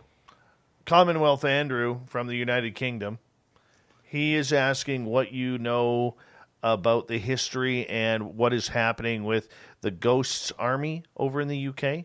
Are you familiar with that? I'm not. What's going on with that? I don't know. That's why I'm asking you. I don't. Sorry. Oh, that's all right. That's right. Andrew, fill us in the chat room, and then I'll pass that on to Ross, if you don't mind. Mandingo, all the way from New Zealand, is asking. Awesome. I want to go to New Zealand so bad. Me too. Thylacine. I want to see the thylacine. New Zealand, Australia, Tasmania. Oh, yeah. That thing is there. I believe it's still there, man. He is asking, Ross, have you and your team ever considered joining or collaborating with the United Kingdom's longest-running ghost hunting team, Most Haunted? I actually, back in the day, I was actually asked to be on Most Haunted. They were filming in Washington, believe it or not. And I actually was scheduled to do a lecture that day, so I couldn't do it. I don't know whatever came of that, but I remember that happening a long, long time ago. Again, it's one of those things. I've had the opportunity to work with the Ghost Club, which is one of the oldest ghost hunting groups in the world. I've actually been out there a few times lecturing and doing an investigation with them, but I have not worked with the Most Haunted crew. Do you want to get back into TV somehow? I would do TV if it was the right project. If I had control over the situation, I would not sign my life away. And that's one of the reasons why I've turned down a few projects, because, they want you to look the other way if they decide to alter the story or alter the evidence. And I've worked too hard to build my credibility to have a show come in, and a show could easily destroy it within one episode. So you really do have to be careful of what you're getting ready to sign your life away for. So I'd be willing to do it for the right project, and if I had some sort of control over the situation. So yes, because again, and this is the funny thing too, is, when I started ghost hunting, again, like I said, you never even had the inkling of having a television series. It was basically, you might have a book. You were considered the credible ghost hunter if you had a book. Now anybody can write a book. Now it's like you're the credible ghost hunter if you have a television show. That's the next step. If you can get a television show, you must be the top ghost hunter. And we know that's not true. It's all casting calls and personalities who get the shows. So if it's an opportunity, and this is one of the reasons why I've done some of these shows, is that it gives me an opportunity to share my evidence, to share my experiences. And if I can land a show that allows me to help educate the public, steer them in a better direction when it comes to the paranormal, sure, I'd be open to it. Mandingo says that if we go to New Zealand, he's opening up his door to us, putting us up for room and board. Hey, I'm all for it. As soon as we can travel again, I'll probably take him up on that. I don't know. I don't know. I'm a little less trusting than you are, because this guy likes breakfast foods for dinner. And, hey, I like breakfast foods for dinner. You're weird. You're weird. Oh, my God. You are weird. Just going there. By the way, the Ghost Army is in France from the First World War battlefields. Okay. That would be kind of cool. That would be cool. Yeah. You know, you hear, and that's one of the reasons why I love traveling so much, especially to a lot of these older countries. You hear so many amazing stories, and to get into some of these places that have so much history that's older than the U.S., it's amazing. For me, ghost hunting has its own adventure. You get to visit and spend quality time in some of these amazing historic places. And I'm okay if I don't have an experience, just to take in that history, to touch it, to be in some of these haunted castles that I got to go in. That alone is an amazing experience. Yeah, no kidding. I've never been off in North America, man. Really? Really? I need to take you on a trip. Do you have your passport? Of course I do. Of course I do. Are you sure it wasn't confiscated? It's good for another 6 years. 6 years. All right. Yeah. We're going to take you on a trip. Yeah, let's go do that, man. You need some adventure in your life. You're out in those backwoods. Adventure? I'm taking you on some adventure when you get up here. We're going to go. It is an adventure. You've given me plenty of adventures out there. Yeah, we got some more. We're not done showing off yet. I tell you, Barkerville is one of my favorite experiences that you introduced me to. Isn't it beautiful there? It's amazing. Yeah, there's a lot more. I still got to take you and David to the area where Merle and I got growled at by, or talked to by the Sasquatch. Are you sure it was Sasquatch? Yeah. Could have been just some hairy guy checking you guys out. Well, well, now that you're thinking about it, I was wearing a nice cologne that day. There you go. You go. But we got about just over a minute and a half. Eugene is asking, what are the side effects of exposure to all of these haunted houses? That's a good question. Side effects.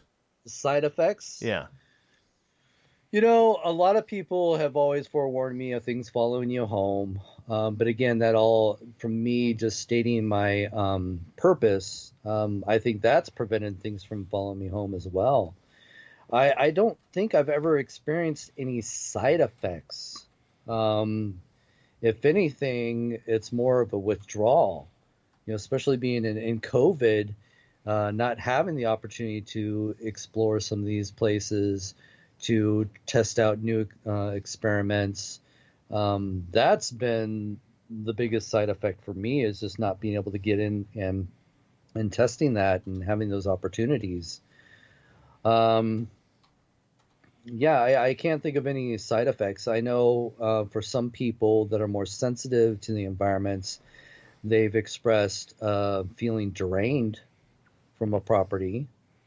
Yes. Yeah, so I can understand that as well. When you're putting out a lot of energy to make some sort of contact with the environment, it could definitely be draining.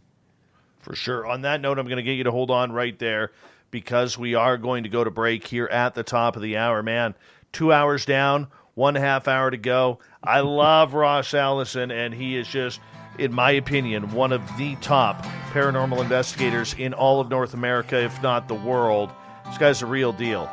I pay you to say that. Yes, you do. And handsomely as well. We'll be back with more Spaced Out Radio with Hour 3 next.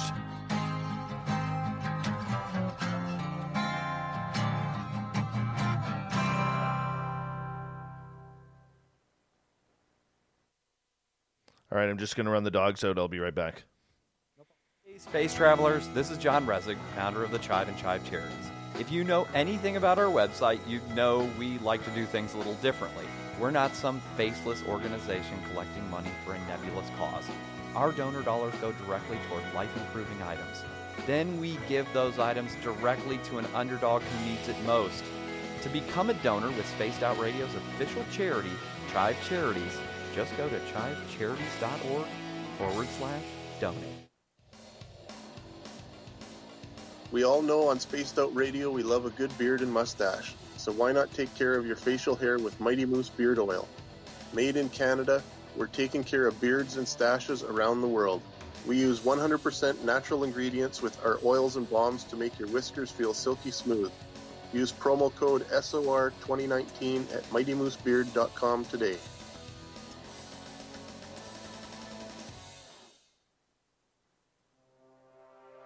We are scouring the world for the most intriguing stories of your day.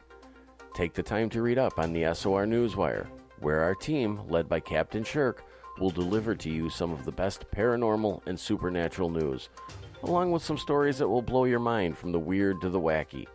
It's the news outside the news that piques interest, and that's what we're looking to deliver to you. The SOR Newswire, only at spacedoutradio.com. We're adding to the entertainment online for Spaced Out Radio. I'm Amber Beckrud, and I want to invite you to subscribe to our YouTube channel and check out Cryptid Tales, where I will take you on a journey into some of the strangest legends and lore from around the world, relaying the stories to you of the strange creatures and experiences that people have had throughout time. You can find Cryptid Tales at youtube.com/Spaced Out Radio, and while you're there, don't forget to check out our free archives and leave a comment. See you there. Hello everyone, this is Ryan Stacy from the Experiencer Support Association, otherwise known as TESSA. We're glad to team up with Spaced Out Radio to help investigate your experiences on the SOR Sightlines Report. Together, we'll investigate the strange sightings and occurrences you've had. We're looking for answers just like you. So fill out a Sightlines report on the Spaced Out Radio website and let's figure out what's going on together. For the price of 1 cup of coffee a month, you can become an SOR Space Traveler.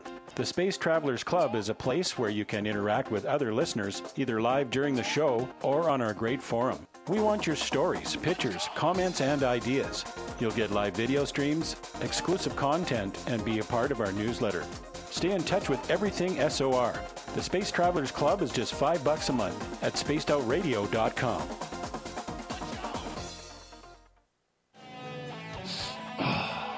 I'm feeling a little spicy tonight. What to do? What to do? Why not get bumblefuck? 4 million Scoville units of pure hard rock. Bumblefoot hot sauces come in 3 flavors. The burning bumble. Tone it down a bit with Bumblicious and throw the sauce on everything. Spice it up. Bumble me, baby. Bumblefoot hot sauce. Get it today at kajans.com. The party is always on at the Moose Vancouver. The Moose Vancouver is where you want to be when visiting Canada's West Coast. Open until 2 a.m. nightly, the Moose cranks up the rock while serving some of the best rated food in the city. The menu starts at $6.95. Why party anywhere else in Vancouver when the Moose is right there? Get your horns up and rock with the Moose, the official party bar of Spaced Out Radio. Hello, this is your guitar man, Ron Bumblefoot Thaw, and I have to tell you, I love the response I get for Little Brother is Watching from Spaced Out Radio fans. It's amazing how music can inspire and make people think deeper about what's going on in the supernatural world. You can head over to my website, bumblefoot.com, to check out my music, my guitar workshops, my touring, even check out some of the hot sauces that I'm working on. And make sure you keep on listening, because with Spaced Out Radio, you know Little Brother is watching. Looking for creative ways to get your company out in the public? How about advertising on Spaced Out Radio? Our sales department is waiting to hear from you, and we can work around. I got this guy. He must have hacked into one of my Facebook friends' profiles, and he's now asking me about if I know about cryptocurrency investment. Oh, my God. So he asked, what do you do for a living? I'm like, I work in radio. And he goes, awesome, I'm an investor. Do you know about cryptocurrency investment? I said, yes. I also, as a side job, expose hackers on people's Facebook profiles. Gotcha. Oh, I love those YouTube channels where they sit there and get those people spamming and they go with it, or... Oh, yeah. There's an entire community out there now of hackers that are going into their systems and literally putting like viruses on their computers and wiping out their entire computer systems. Oh, my God. Yeah. I love watching those. Hey, Xavier, how you doing, man? No, I don't know actually how to hack into a computer. I am so computer illiterate, but I have a feeling this person doesn't know that I'm not. I'm the same. I can just get through with writing my stories on a computer. I don't know too much. Right. That's awesome. Keeping up with all the social media too. I'm bad at that too. I just keep my Facebook page is like the only thing I tend to spend any time on. Hold on, buddy. Here we go. Would you like to connect with us? Head to spacedoutradio.com for all your latest show info. Now, back to Dave Scott and SOR. Third and final hour of Spaced Out Radio tonight. My name is Dave Scott. Thank you so much for joining us. We really do appreciate having you tuning on in. We welcome back everyone listening in on our terrestrial affiliates around North America, digitally on TalkStream Live, Revolution Radio, and KPNL. Want to say that if you want to hear our archives for free, you got it at youtube.com/Spaced Out Radio. Do us a favor, hit that subscribe button. The Desert Clam has set the password for tonight in the SOR Space Travelers Club. Galanti. Galanti is your password. Use it wisely, space travelers, as the Clam sets the password each and every night right here on Spaced Out Radio. Our website is spacedoutradio.com, where we have a plethora of features for you, including rocking out to Bumblefoot and reading up on Captain Shirk's SOR Newswire. Follow us on Twitter at Spaced Out Radio and on Instagram at Spaced Out Radio Show. For the final time tonight, Ross Allison is here hanging out. We're talking ghosts, spirits, all night long. And Ross, getting back to your new book coming out with David Weatherly on haunted prisons. This is exciting, man, because prisons, especially the old ones, really, really freak us out. I mean, when you get some of those prisons in the United States that are 100, 150 years old, the stories those walls must tell. Oh, my God, if they could talk. And sometimes they do. In fact, I was just going over my notes from some of the prisons that I wrote about, and I have to tell you, there are so many places to talk about when it comes to haunted prisons. In fact, me and David talked for hours on the phone about this book because it was one of the hardest projects we had to do. I mean, after finishing this book, we basically had to just take a break, get this weight off our shoulder, because it was one of the most gruesome projects I had to work on.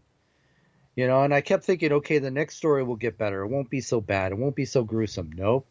The next story seemed to be worse, and the next story seemed to be worse. And so, when we first started this project, we actually were going to include haunted jails in this book, but most of these prisons, these stories just were so detailed and there was so much information that the haunted prisons just took over the whole book. But I can tell you actually one interesting story. If you want one, believe me, I can tell you more. But Holmesburg Prison. This is actually in Philadelphia. It was actually considered the worst prison in America. Now, it actually closed in 1995, And a lot of people aren't really familiar with this prison because it's actually not too far from Eastern State Penitentiary. And that one's actually the most famous haunted prison. But this place is probably, I'd have to say, worse than Eastern State Penitentiary. Now, it was built as a solitary confinement back in 1896. And it actually, one of the most well-known stories that it's famous for is the Klondike. Now, a lot of prisons have what they call the Klondike. It's a basically solitary confinement for prisoners that are considered unruly. And they call it Klondike because it's out of the way. So it's away from all the prisoners. It's usually a very secluded place.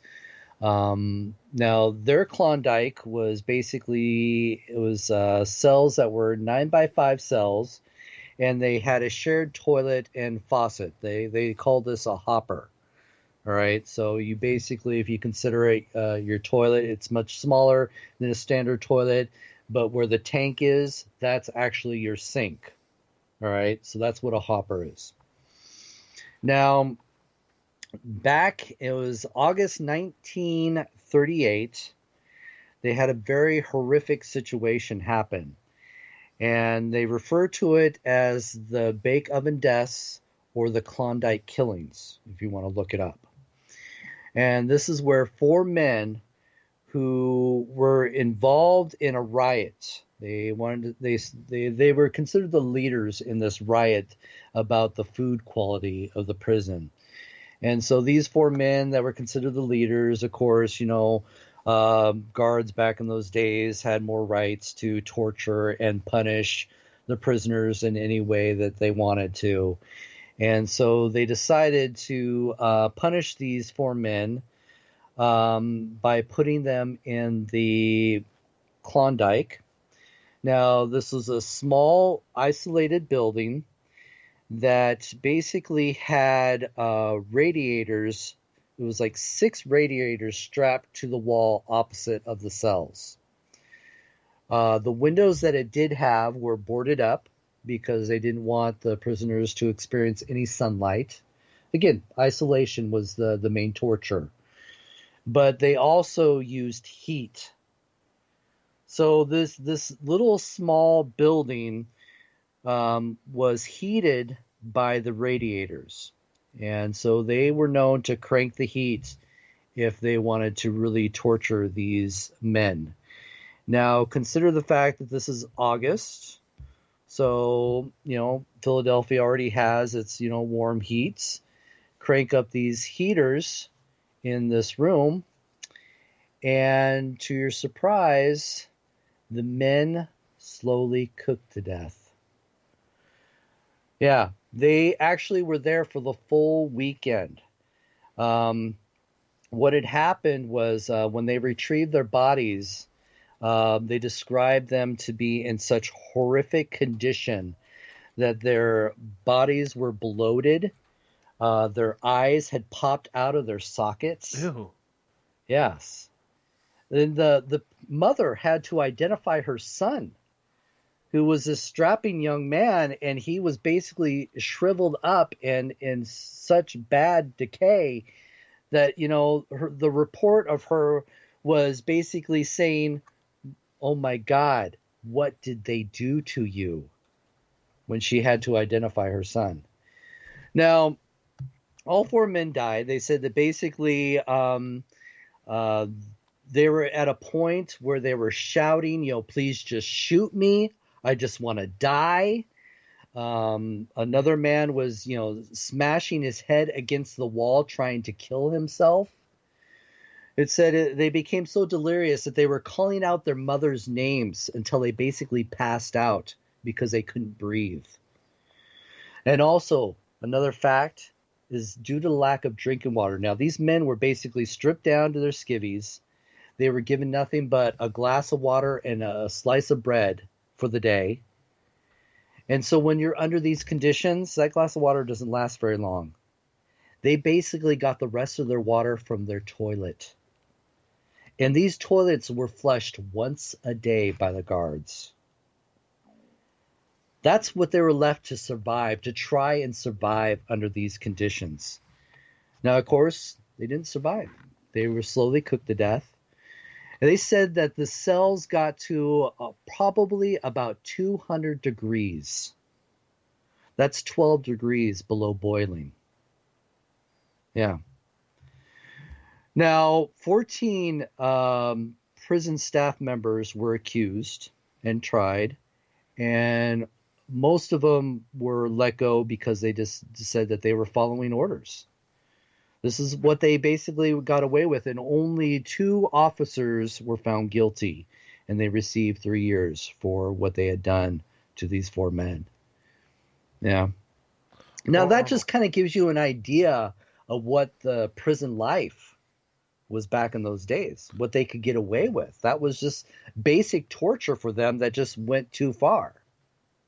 Yeah, no kidding. Yeah. No kidding. Yeah. So continuing on with just this prison, did you I'm sorry, do you have a question? Please go continue. So, that's a tragic event alone. And that's enough to, trigger a haunting.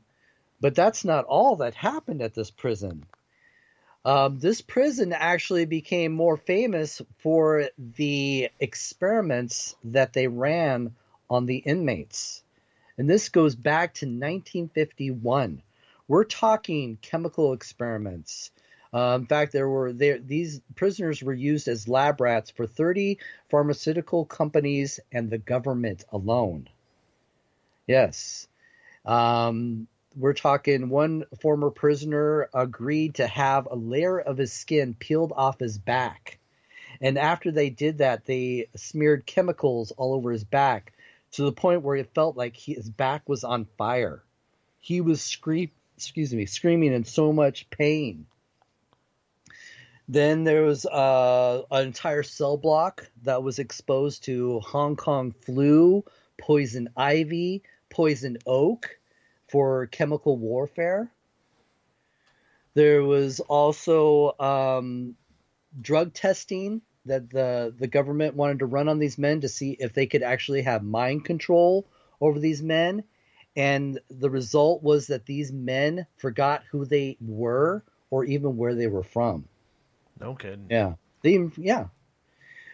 They also did surgical tests where they actually put they sewed dead organs onto their backs, trying to see if these organs could regenerate.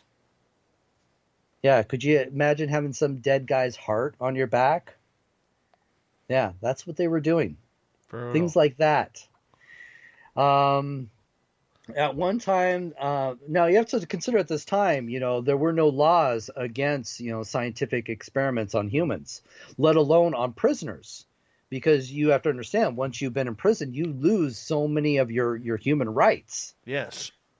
So they got away with this for quite some time. And another reason why they were so successful at doing this is because they were paying the prisoners. So, they weren't getting nothing out of this. They were making some money. They'd get like $1 a day to $300 a day, depending on the experiment that they were doing. Now, you'd think $1 is not a big, is crap, to most people. But in prison, you would make basically pennies for the jobs that you would do to try to, make some funds while you're in prison. And this is going back, 100 years? This is the 1950s. So 70 years. Yeah. So 1950s when this started, and it lasted, I think it was about 20 years. But anyway, so yeah. So this was an incentive for these prisoners to do these experiments because they were making decent money. A lot more money than they would actually be making if they were doing the prison jobs.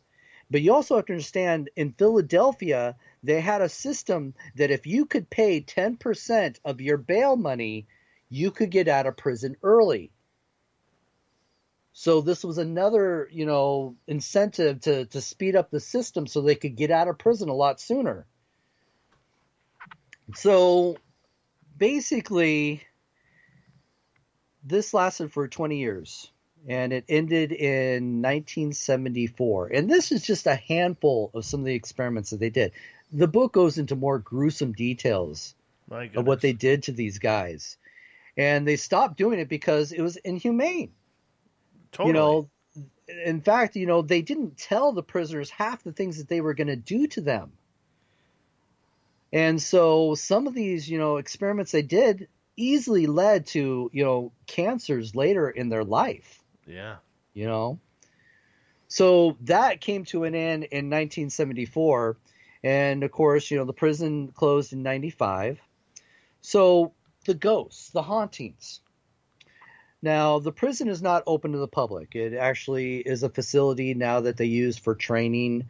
And they have other government things happen there. And they also still use it if there's ever any overcrowding in the other local prisons. So it's nothing that you can go visit and take a tour of like Eastern State Penitentiary. But the people that do work there, and even some of the paranormal activity that is reported since the 80s, have described what they call the Holmesburg feeling. It's one of those places that, you know, as soon as you walk through the gates, you can feel that heaviness of, you know, these prisoners that are once here, this neglect, this negativity that just kind of takes over you. And, you know, many of the guards have experienced that their whole time being there. There was one office where a warden was stabbed to death, and no one likes to be in that office. They say the lights will turn on and off by themselves. You know, that feeling, that Holmesburg feeling will come over you, and you just want to get out of that place. There will even be sounds outside the office just to distract you, to get you out of the office. Yeah. But there's also the Terror Dome. Now, the Terror Dome is the central hub of the prison. Now, if you've been to Eastern State Penitentiary, these two prisons are pretty much almost exactly alike. Holmesburg Prison was basically a reflection of Eastern State because it was so successful. And that is where you basically have the center of the hub, and all the cells, the hallways to the cells, sprout out from the center. So it's kind of like a spider web, if you think about it. All right. So if you're standing in the hub, you can look down the hall of all the cell blocks and keep an eye on everybody. But they say in that spot, you can hear people walking around in that area, cell doors slamming shut, the sounds of men screaming, can also be heard. But the most interesting spot for me, and I would love to go there and investigate, is where the Klondike building used to be, the old Klondike building. Now, they have torn it down. In fact, they immediately shut it down after that situation where those men were cooked to death. But it was around at least until, I believe, the 70s when they actually physically tore it down. And they say if you visit the spot, which is just an empty lot now, many people, again, will feel that heaviness, almost that choking feeling, like you're gasping for air. Some people even say that they'll smell flesh cooking. Oh. Yeah. I want to ask you, we only got about 5 minutes left, but I want to change prisons because, you know, my sister's a 30-year prison guard, and she's seen a lot, and I've always kind of had an intrigue. And on a lot of those locked up shows that used to be on at like 11 o'clock at night, I used to, you know, go to bed watching those and then fall asleep usually. But the one that always got me, and I know you've investigated, is Brushy Creek or Brushy Mountain or what? Brushy Mountain, Brushy Mountain, where they still had it was a 120-year-old prison. The brick walls were actually rock walls going up the side of a mountain, of Brushy Mountain. They used to do a lot of executions there back in the day. I mean, that was one mean place, and they hadn't changed anything since pretty much the beginning of its time. Yes. No, that was definitely another interesting prison. I remember one of the stories, too, when I was researching that place, is, again, it was a place where the worst of the worst went. In fact, if none of the prisons could handle you as a prisoner, you were sent off to this place. And one of the stories that I came across was when one inmate in the middle of the night killed his cellmate, cut him into tiny little pieces, and flushed those pieces down the toilet. To by morning, all that was left was the bones of this man, and he put these bones in a bag and walked out of his cell. Yeah, those are the kind of people that they were dealing with there. And, you know, I have to say, when I investigated that place, yeah, it's one of those places, yeah, I would not want to be alone. In fact, I've had somebody on my team have a horrific experience where something scratched him. You know, he was walking around in a cell, and he saw this dark force come right at him, and he was left with a scratch. And he was screaming. He ran out of that prison screaming, out of those cells. Yeah. So, yeah, I'd have to say Brushy Mountain is a great place. And they just opened that up to the public, too. So if you're ever in that area, you can actually take a tour of that prison. That's another prison that had recently closed that has been now open to the public. So I think it's like a restaurant and everything in there, too. What are the EVPs like in a prison like that? We've gotten some pretty good ones. Class A EVPs. I remember I did an investigation at the Deer Lodge prison, and that actually, we were up in a cell where some inmates were actually locked in during a riot, and we clearly hear a man say, "Let me out." I'm trying to think of another good EVP. An EVP at Eastern State. I was one of the first teams to investigate Eastern State Penitentiary. We did that for Discovery Channel. This was, again, before the ghost hunting shows. I think this was back in 2002. Remember, Ghost Hunters, which was the first, was in 2004. We did Eastern State. We spent the night at Eastern State, and we got an EVP of a man screaming. We also got an EVP of a man walking up to where we had set up some Scrabble tiles. And then you could hear some rustling and then nothing. No walking away. If somebody was going to tamper with our equipment, you know, you would hear them walk up to the equipment, but you'd definitely hear them walk away. Nothing. It's like something walked up to it, moved something around, and then it was just gone. Mm-hmm. Yeah. Just thinking about that, because doing a prison in dark, that's got to be an eerie feeling. Oh, yeah. Because, again, you know, where people want to, you know, say if you're experiencing something negative, oh, it's definitely a demon. But, again, you're dealing with the worst kind of people, which lead into the worst kind of spirits or ghosts. You know, writing this book, you learn a lot about the horrible things that another human being can do to another human being. Yes. You know, and that is gut-wrenching. It really is, when these stories that I had to look into and write about. You know, it was hard. These are the things that give you nightmares. And to know that some of that energy alone of these people that have no remorse for what they've done to other people could still linger in these places. That's that right. Have made these places their home. Ross, hate to tell you, man, that was fast, but we are done. Tell everybody where they can find your info. Well, definitely, I always encourage people, follow me on Facebook. I do a lot of live feeds when I am out there investigating. So you can join me on an investigation. I'm really good at keeping my Facebook up to date, with what I'm doing. Also, if you're interested in any of mine or David Weatherly's books, you know, check us out on Amazon and aghost.org. Coming up next, we have the SOR Newswire. We have the thought of the day. So we say goodnight to Ross and start to take this thing home. We'll be back right after this.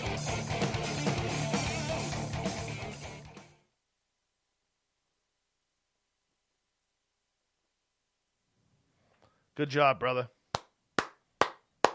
Hope everybody enjoyed it. Oh, yeah, man. Oh, yeah. Yeah, they're Ross Allison fans. They're waiting for you to come out of the studio and sign autographs now. Well, I enjoyed it. I really did. I miss a lot of this stuff, you know. Anytime you want to come on, dude. You're in Canada. They won't let us in. I know, but on the show. We're diseased, remember? Oh, yes, I know. So we can't get our stuff together. So as long as the border opens this year so I can have my Vegas party with all the SOR people, that's all I care about. I hear you. Yeah. No, I would jump in my hearse and be up there in a heartbeat. So yeah, well, you know where you could stay. I definitely would take you up on it. Yep. I want to come up there. You know, Merle keeps teasing me with all these places he's getting into. I know. That spoiled bastard. Yeah, I know. Good old Merle. You literally need about a month up here. You know, just to go straight up to the Alaska-Yukon border and straight back down, because there's a lot of shit going on and a lot of stories up there. You know, beyond Barkerville. No, I bet. You know, it's crazy insane. Crazy insane. It's good stuff. Like I said, as soon as the borders open up, I'd be up there in a heartbeat. So Betty Spaghetti says a hearse ride to Vegas sounds fun. It would. It'd be expensive, though. Hearses are gas guzzlers. That's the only problem. Well, yours is like a 1984.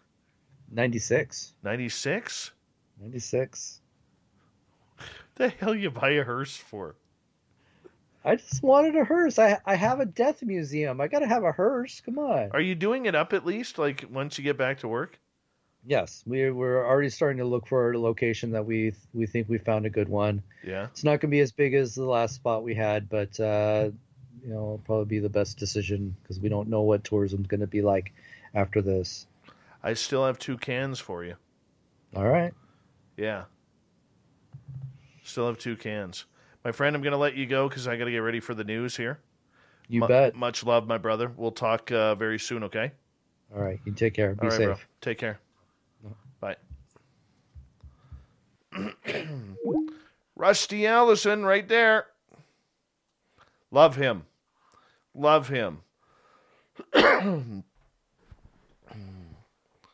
Love him.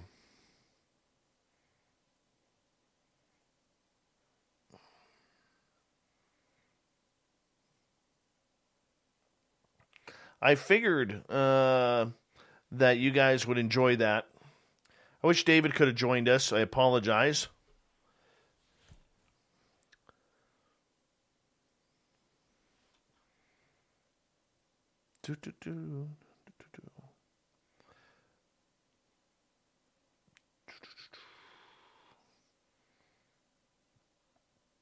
Thanks, Troy SR71. I have not had a chance to watch the Robert Bigelow story yet on with Joe Rogan. I heard from listening and reading up on Twitter, I heard that Rogan wasn't too polite to Mr. Bigelow.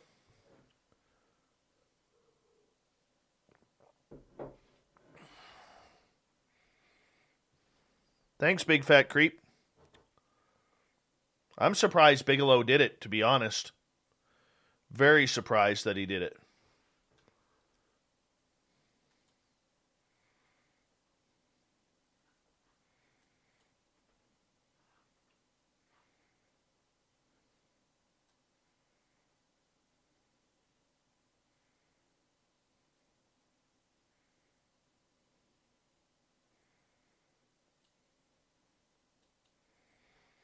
Mm-hmm.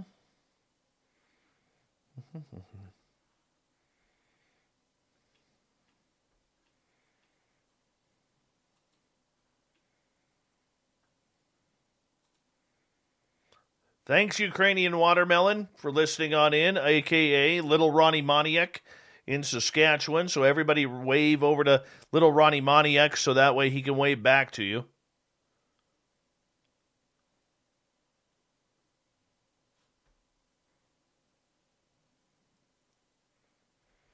All right.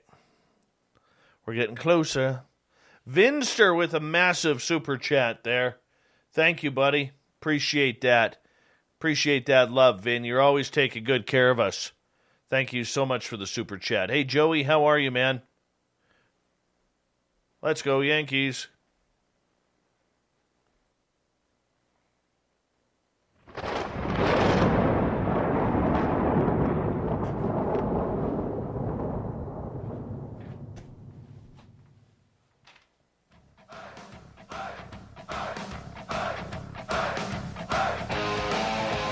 We rounded third. We're heading for home tonight on Spaced Out Radio. My name is Dave Scott. Thank you so much for joining us. We really do appreciate earning your listening ears. Want to remind you that if you missed most of this show or others, check out our free archives by going to youtube.com/Spaced Out Radio. Do old Davey the favor. Hit that subscribe button. Our website, spacedoutradio.com, where we have a plethora of features for you, including rocking out to Bumblefoot and reading up on Captain Shirk's SOR Newswire. Follow us on Twitter @SpacedOutRadio and on Instagram @SpacedOutRadioShow. Speaking of the news,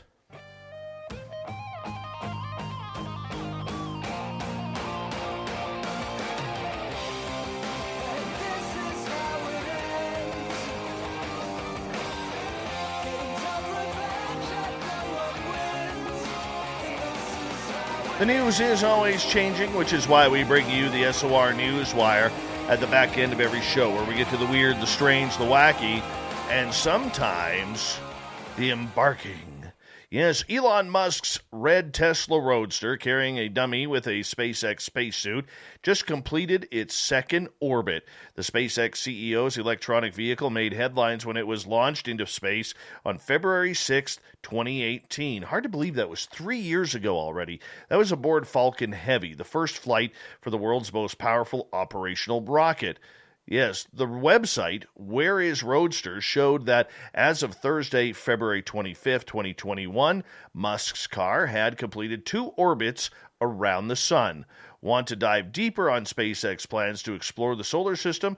Yeah, you go and just follow them on Twitter. It was a big moment for the unconventional payload. The car holds a dummy dubbed Starman in the driver's seat wearing a SpaceX suit. The words "Don't Panic" are emblazoned on the dashboard, a reference to the Douglas Adams novel The Hitchhiker's Guide to the Galaxy. A 5D quartz laser storage device produced by the Arch Mission Foundation contained Isaac Asimov's Foundation book trilogy. The in-car sound system played David Bowie's Space Oddity on loop. The Where Is Roadster website's creator, self-taught programmer Ben Pearson, tells the media that he hadn't realized the milestone was going to happen so soon. Pearson said that the interest in space for as long as he can remember, following the Falcon Heavy launch, he realized there was no easy way to track the car's journey. So he stepped up. He completed a basic version of his site in 7 hours, and the final version was completed around a month after the launch. Pearson, who has modeled the car's probable journey for the next 68 years, says the car tends to approach the Earth and Mars on even-numbered orbits. That means this upcoming third orbit may leave Starman feeling rather lonely. Oh no. Wouldn't that be cool to see in a telescope? If we had a telescope that powerful, that would be awesome. If you ever wanted to live beside Area 51, now is your chance, but you're going to have to buck up. That's because a cattle ranch beside the top-secret military base in Alamo, Nevada, has recently hit the market for $4.5 million. The 80-acre ranch, which comes with cattle and equipment, even has a grazing permit for 250 cows to go onto Area 51. The property can support up to 750 cattle and has 5,600 square-foot hay barns to help out, a 1,248 square-foot barn, and a 576-foot shop. Oh, I want that property. The ranch also includes 2 newer manufactured homes, a 4-bedroom, 3-bathroom home with a wraparound deck, as well as a 3-bedroom, 2-bathroom guest house. According to the current owners, Steve and Glenda Medlin, they worked out a deal with the U.S. Air Force to get the grazing permit for Area 51 several years ago. However, that permit comes with a catch. Before the cows can go onto Area 51, the ranch owner has to contact the base in advance using a radio the government gave to the Medlins. Tourists have flocked to the Medlins property because of the lore surrounding Area 51. In fact, their mailbox has been called the most photographed mailbox in the world. Many visitors to the area believe the mailbox has something to do with the supposed alien sighting, so for decades have vandalized the mailbox, stolen the Medlin's mail, and left letters for the aliens or even just shot at the mailbox. To get tourists to leave their actual mailbox alone, the Medlins replaced the black one with a white bulletproof mailbox with a padlock. The couple also put another small mailbox labeled Aliens and Dropbox out there. Still want to see that. It's an elder scare home. Urban explorers received the fright of a lifetime after spotting a mysterious disappearing figure while perusing an infamous abandoned nursing home in the United Kingdom.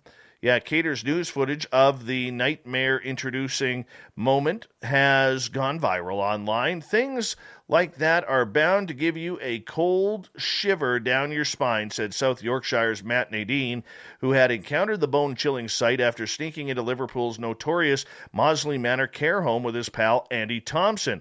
Dubbed the nursing home from hell, Maudesley had housed dozens of senior citizens, including some with disabilities and dementia, before it was forced to close in 2015 for employing criminals and keeping patients in squalor.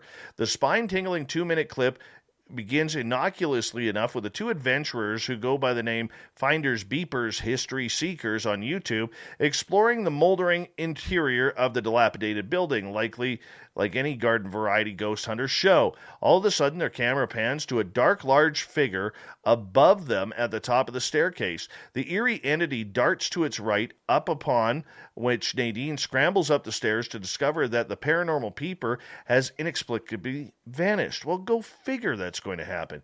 Despite jacking up the pair's adrenaline, Nadine initially didn't feel the ghostly gawker was anything spectral, more like a homeless person or another explorer. The adventurer changed his mind after finding that the only thing in the direction in which the figure moved towards was a wall with a hole too tiny to escape through.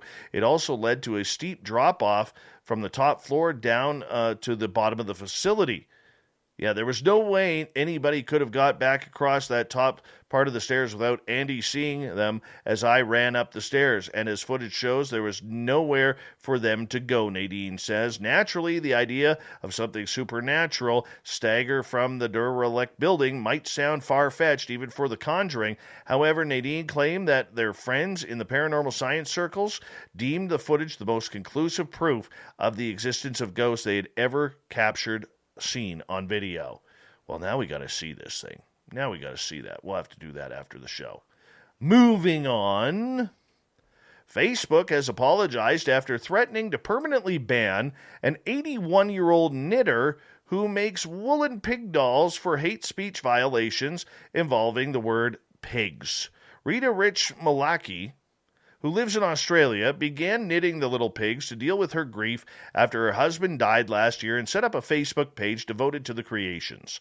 Recently, the self-described porcophile found herself accused of hate speech by the tech company because she used the term white pigs in a comment under a photo about white rabbits, which she captioned one of her pig photos, high-vis pigs. Facebook also removed the post. Now, the woman said for some reason, or for someone who had never even had so much as an overdue library book, an accusation of hate speech was frightening. One was on February 1st when a friend in Shrewsbury posted white rabbits, as it was the first of the month. And I said, no, white pigs. Everyone on the knit site and my page knows I'm a porcophile. She explained. Facebook obviously used a bot to trawl around Facebook, and I had to make 2 comments, totally innocent, which the bot saw as hate speech. Facebook eventually apologized for the mistake and restored her posts. The company did not immediately respond to an after-hours email by the media. Our systems made a mistake here, and the comments have now been reinstated. We do sometimes make mistakes when reviewing content, which is why we give people the opportunity to appeal against our decisions.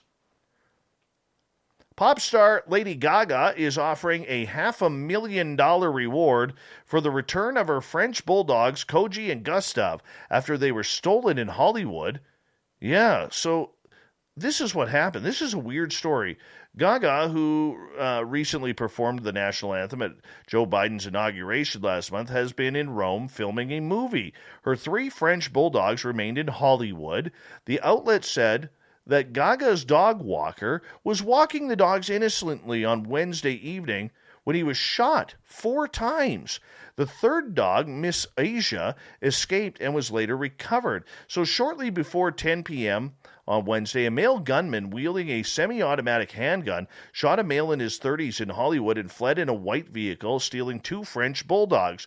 Los Angeles police officer Drake Madison said fire department paramedics took the male victim to a local hospital where he was in critical condition from a single gunshot wound. He is expected to survive. The source close to Lady Gaga, who spoke on the condition of anonymity, said the singer was urging anyone who has the dogs to contact the email Koji and Gustav at gmail.com to return the dogs and retrieve the reward. No questions asked. The French Bulldog is a popular breed, and there have been a growing trend of the dogs, which can cost several $1,000s as puppies, being stolen for resale and breeding. Here's a scary story. A sailor who fell overboard survived by clinging to a piece of sea rubbish, his son has revealed. Vidam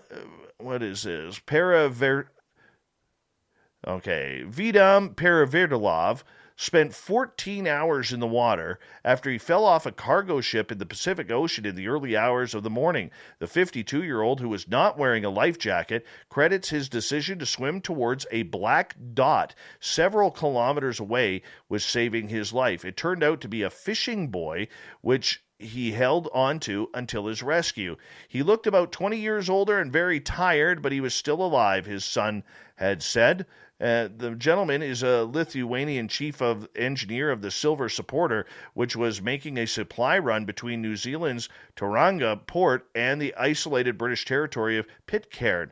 Following a shift in the engine room pumping fuel, he felt crazy, hot, and dizzy, his son said. He then walked out onto the deck to get some fresh air to discover it around 4 o'clock in the morning before falling overboard. Murat, who got his details of his father's survival tale via message chats, believes he may have fainted as he does not remember going over. Unaware that a man had fallen overboard, the ship sailed away. After struggling to stay afloat until the sun rose, the gentleman noticed a black speck on the horizon and decided to swim towards it. It was not anchored to anything or a boat. It was just a piece of sea rubbish. It took a ship crew about 6 hours to notice that their engineer was missing, at which point the captain turned the ship around. According to reports, the crew determined his approximate location by looking at Mr. Paravertilov's work logs, which showed that he was last on board at 4 a.m. The ship's coordinates at the time was about 400 nautical miles south of French Polynesia's Austral Islands. Distress messages were then radioed out to the ship's area. French Navy aircraft joined the search from Tahiti, and French Meteorological Service studied the winds to calculate the possible drift patterns. But it would be known that his own vessel would be the one who found him. Thankfully, he is alive. He is expected to recover, and that is actually really, really cool that his son still has a father. Well, leave it to Captain Shirk to put a story like this in our news run. She's dangerous, people. Very, very dangerous, the Captain Shirk. A diver has managed to capture some incredibly rare photos off the coast of Australia, underwater, of course, of the elusive penis fish. Freediver Josie Jones was scouring the waters around Ryefront Beach in Victoria when she came across the bizarre marine worm. Now, obviously, you can see where it gets its unique moniker from, because This worm, honestly, it looks like a circumcised penis. It really does. It's weird. To be fair, it's actually called the Priapodulia, or what is that? Priapolida in scientific terms, but the penis fish is a lot more fun to say. I mean, it just rolls off the tongue a little bit nice, doesn't it? Well, for some of us. Josie, by the way, was naturally quite amused by her discovery, as were those who later saw it on social media. After she uploaded the images from her underwater camera, one person commented, "Wow, some marine animals are going to have fun with that." Josie responded, "You've got such a wonderful imagination." Another person said, "It made my day and some of my friends' day too." However, Josie isn't just out there for a jolly. Part of what she does is help clean up the beach and give the creatures, no matter how strange, a better life under the waves. She explained, "It's so funny. The little creatures like the sea cucumber have a better life. I have cleaned this beach for 10 years, and so I've seen the difference cleaning has made in the water. I dive to take photos and document the increase of seagrasses and seabeds. I clean the beaches to improve the water quality. It was a sea cucumber or penis worm. Only the nerds get crazy on what the subspecies it is. We have over 160 species living under the pier." Josie also runs a campaign to help stop people littering by Australian seaside and has spent a whole heap of her own time pulling things out of the water that shouldn't be there. She added, "I run a litter campaign called At the Only Butt. We have a social campaign, and I advocate for positive behavior to protect our marine environment." Good for her. And she loves the picture of the penis fish. Finally tonight, Hasbro has made a change. Apparently, it's no longer Mr. and Mrs. Potato Head as a whole. At first, we thought we were losing the Mr. from the Potato Head, but now the company is saying that after listening to social media, that they are going to keep Mr. Potato Head and Mrs. Potato Head, but the entire box is going to be just the Potato Heads. That is our political news for tonight about the Potato Heads. That's where we stand. That's where we are. The Potato Heads continue.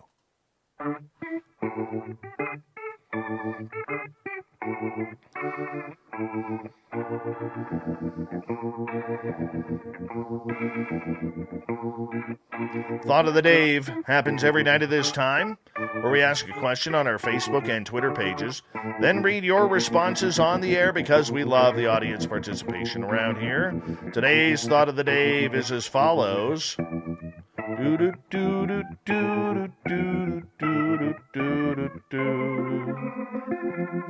Tell me your weirdest ghostly experience. Marty, my son, when he was about 9, came screaming out of his bedroom because someone whispered into his ear. He's had a lot of experiences. John, in about 1980, my family and I lived in an old farmhouse out in the countryside. As we were getting ready to go to sleep one night, we heard what sounded like a child calling Mommy. I will always remember that voice. It almost echoed in a ghostly way.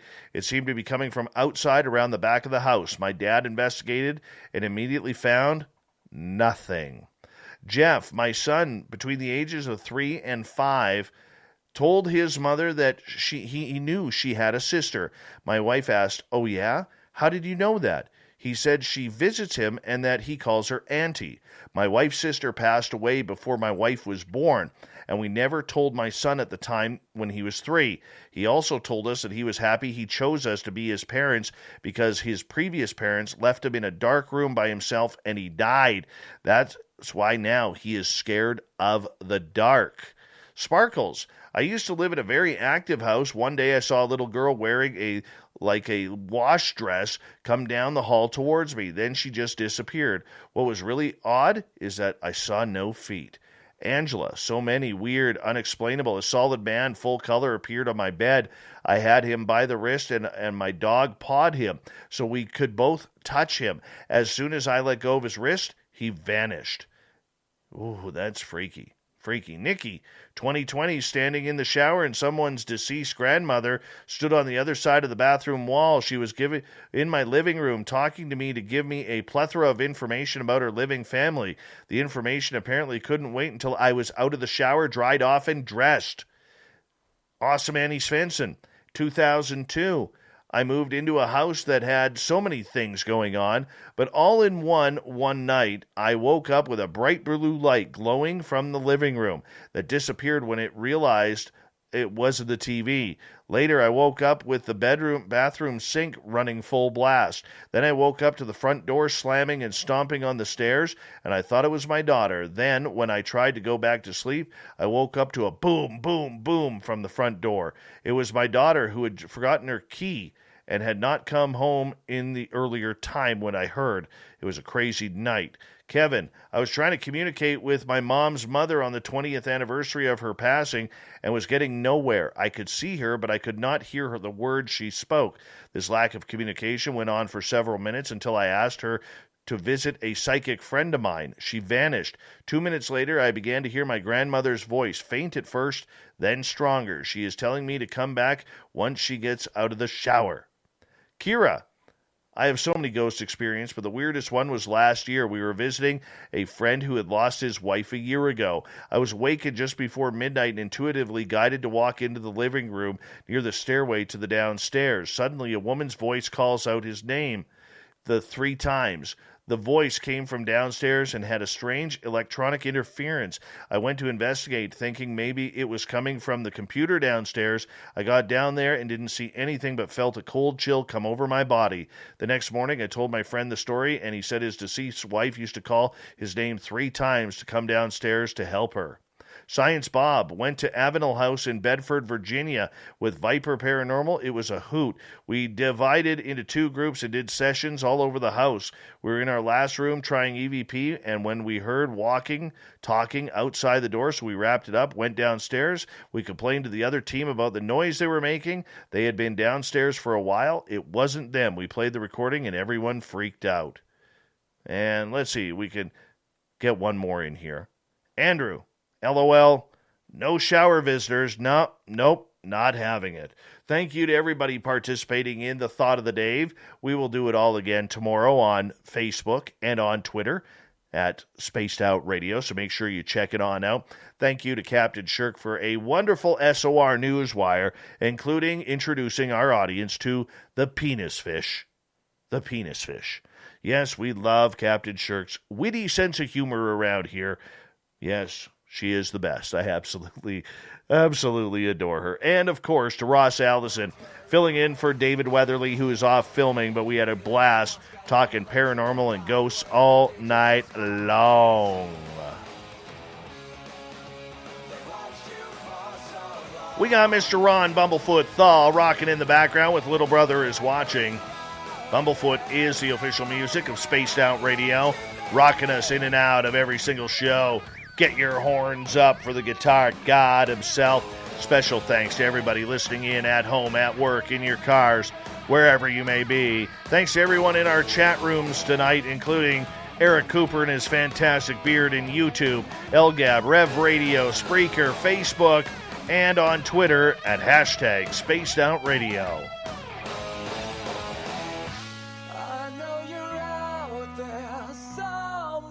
Remember, this show is copyright by Spaced Out Radio and SOR Media Ventures Limited.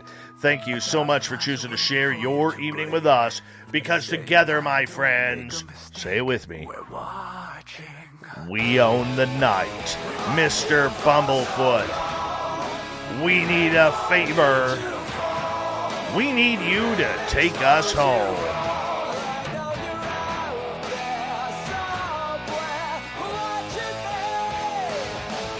Yes, the Woo Train has docked for the night. But tomorrow, my friends, we shall ride again. Your seats are always available. Your tickets never expire. And if you want to bring a friend, we've got room for them too. Good night.